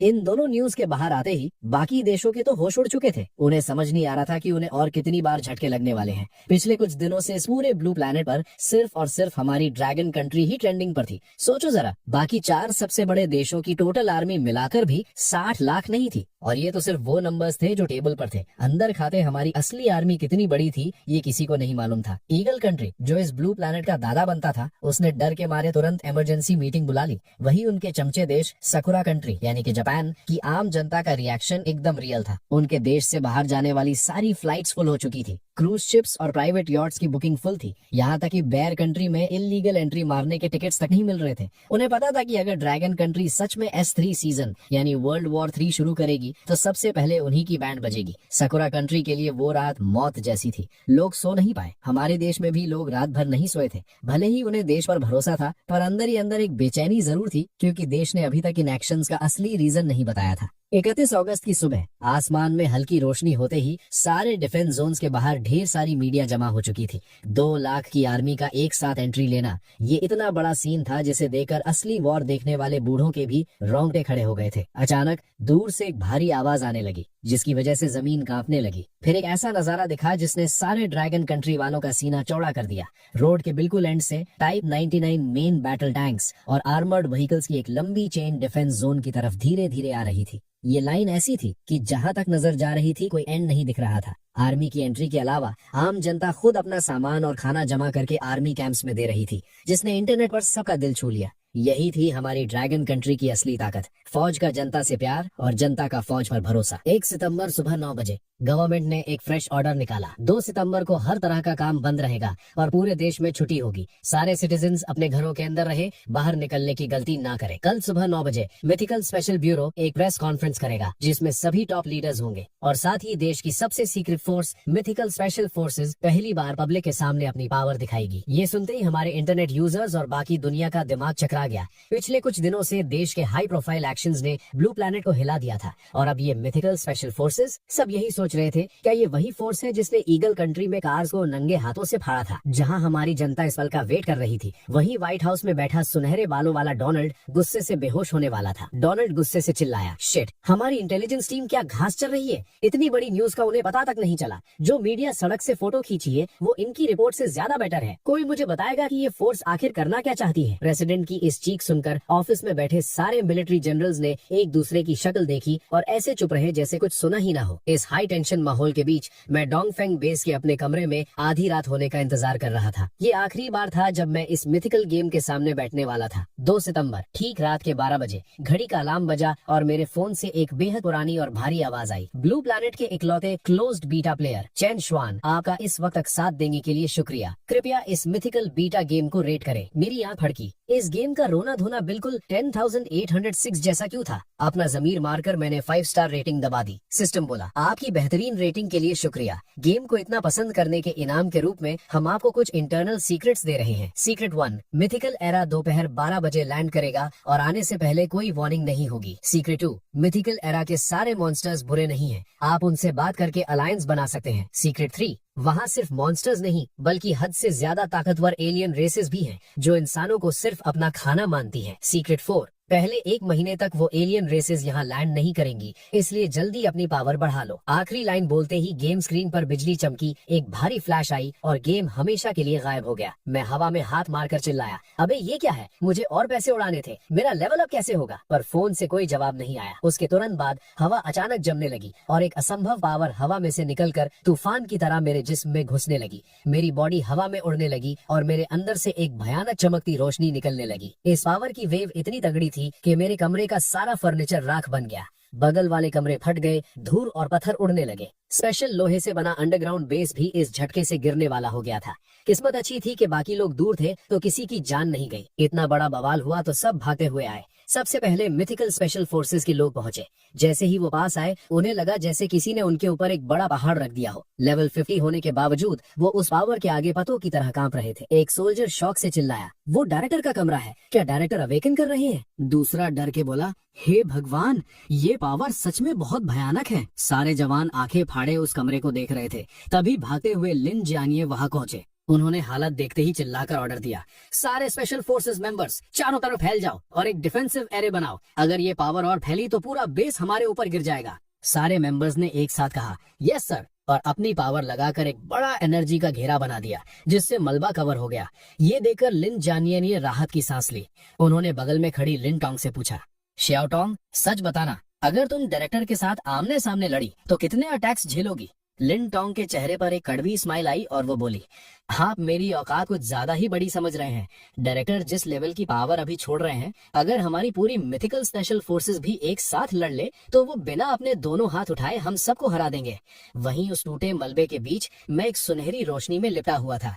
स्वॉर्ड डाओ की हजारों सीक्रेट बातें मेरे दिमाग में भर रही थी। एक भयानक पावर मेरी हड्डियों और मसल्स को ब्रेक करके उन्हें लाख गुना स्ट्रॉन्ग बना रही थी। और फिर मेरे खरीदे हुए डिवाइन वेपन सेट हवा में प्रकट हुए और खुद मेरी बॉडी पर पहने गए। बूम! एक भयानक आवाज हुई और मैं मलबे से निकलकर हवा में फ्लोट करने लगा। ये देखकर वहां खड़े सभी लोग फ्रीज हो गए। लिन जियानिये के पास खड़ी लिन टोंग की आंखों में चमक आ गई और उसका दिल जोर जोर से धड़क रहा था। हवा में उड़ते हुए मुझे देखकर वो पूरी तरह फिदा हो चुकी थी। एक खतरनाक चमकती हुई सुनहरी बैटल आर्मर मेरे जिस्म पर थी। एक लंबा सुनहरा ड्रैगन तलवार मेरे आसपास घूम रहा था और मेरे पीछे हजारों स्वॉर्ड्स की परछाई बन रही थी। इस पल मैं बिल्कुल किसी स्वॉर्ड इमॉर्टल जैसा लग रहा था। उन सब के हैरान चेहरों को देखकर मैंने अपनी एनर्जी कंट्रोल की और आराम से लिन जानिये और लिन टोंग के पास उतरा।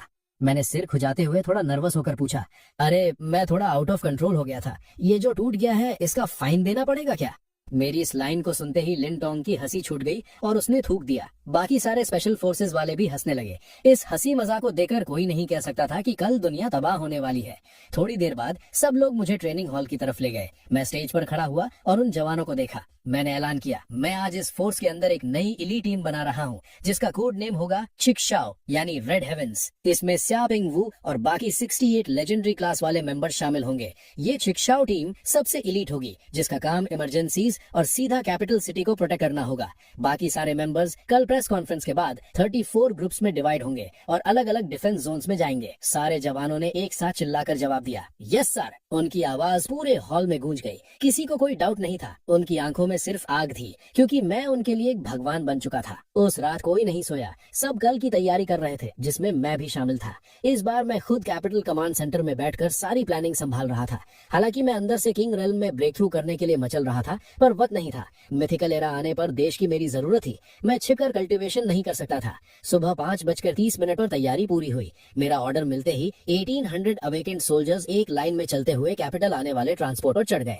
सूरज निकल चुका था। सुबह 7 बजे न बच्चे स्कूल गए, न कोई पार्क में था। सारी सड़कें खाली थी। देश के सारे लोग अपने टीवी और कंप्यूटर के आगे बैठे थे। कैपिटल का ग्रेट हॉल तैयार था और वीआईपीज अंदर आ रहे थे। कुछ ही देर में आगे की 2 लीडर्स की लाइन छोड़कर बाकी पूरा हॉल भर गया था। फिर कैबिनेट के टॉप लीडर्स और मैं अपनी मिथिकल स्पेशल ब्यूरो की टीम के साथ हॉल में आए। प्रेस कॉन्फ्रेंस शुरू हुई। करोड़ों लोगों के सामने नंबर 1 कमांडर स्टेज पर गए। उनका चेहरा सीरियस और पावरफुल लग रहा था। नंबर 1 कमांडर ने माइक पर बोला, मेरे दोस्तों, देशवासियों, गुड मॉर्निंग।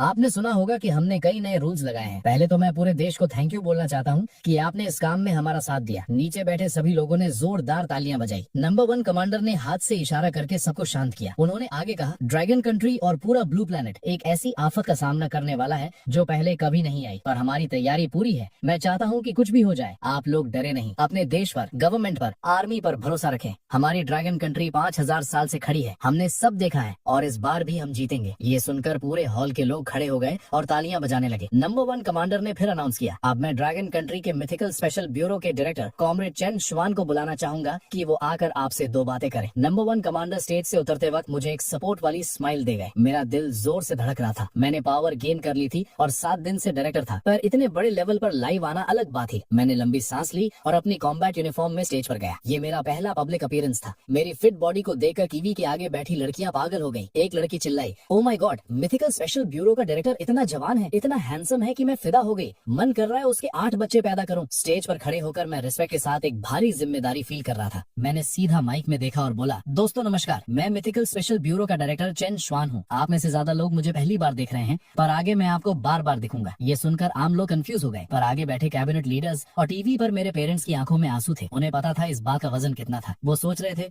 बेचारा अभी 20s में है और पूरे देश को बचाने का बोझ ले रहा है। सबकी कंफ्यूजन के बीच मैंने अगला धमाका किया। मैंने बताया, 1 हफ्ते पहले ड्रैगन कंट्री साइंस एकेडमी ने अपने अदर वर्ल्ड डिटेक्टर से एक अजीब सिग्नल पकड़ा। एक नई दुनिया जिसका नाम है मिथिकल एरा, वो हमारे ब्लू प्लेनेट पर हमला करने वाली है। साइंटिस्ट ने इसको डबल चेक कर लिया है। ये सच है। आज दोपहर 12 बजे पोर्टल खुलने वाला है। ये स्टोरी हाई कमांड ने लॉजिक देने के लिए बनाई थी। ये सुनते ही हॉल के लोग शॉक में थे। उन्हें लगा था कोई नई न्यूज आएगी, पर ऑल्टरनेट डायमेंशन। टीवी के आगे लोग हिल गए थे। गवर्नमेंट ने उन्हें पहले इनडायरेक्टली ट्रेन किया था, पर अब ऑफिशियल सुनकर उनके होश उड़ गए। वही दूसरी तरफ जो गोरे देश लाइव देख रहे थे वो हंस पड़े। एक लीडर बोला, क्या मैं ठीक सुन रहा हूँ? ऐसे ऑफिशियल प्लेटफॉर्म पर ऐसी फालतू बातें? ये लोग हमें धोखा देने के लिए एलियन स्टोरीज बना रहे हैं। मैंने स्टेज पर स्पीच कंटिन्यू रखी। मैंने आगे बताया, ये मिथिकल एरा एक आफत है, पर इसमें बड़ा चांस भी है। जब वो डायमेंशन खुलेगा तब यहाँ स्पिरिचुअल एनर्जी आएगी और इंसान नए क्लासेस अवेकन करके सुपर पावर्स गेन कर पाएंगे। हॉल में सन्नाटा छा गया। लोग सोचने लगे, सारी उम्र साइंस पढ़ी और अब ये हमें मैजिक पर विश्वास करने को कह रहा है। मैंने बोला, मुझे पता है आपको यकीन नहीं हो रहा होगा, पर आपने देखा है हमारी तैयारी। अब मैं आपसे कहूंगा कि टिएनएमएन स्क्वायर की तरफ चलिए, ताकि आप हमारी सबसे स्ट्रॉन्ग मिथिकल स्पेशल फोर्सेस को देख सके। और हाँ, इस फोर्स का हर एक मेंबर फुली अवेकेंड है। ये बोलकर मैं स्टेज से पीछे गया और अपनी आर्मर पहनने लगा।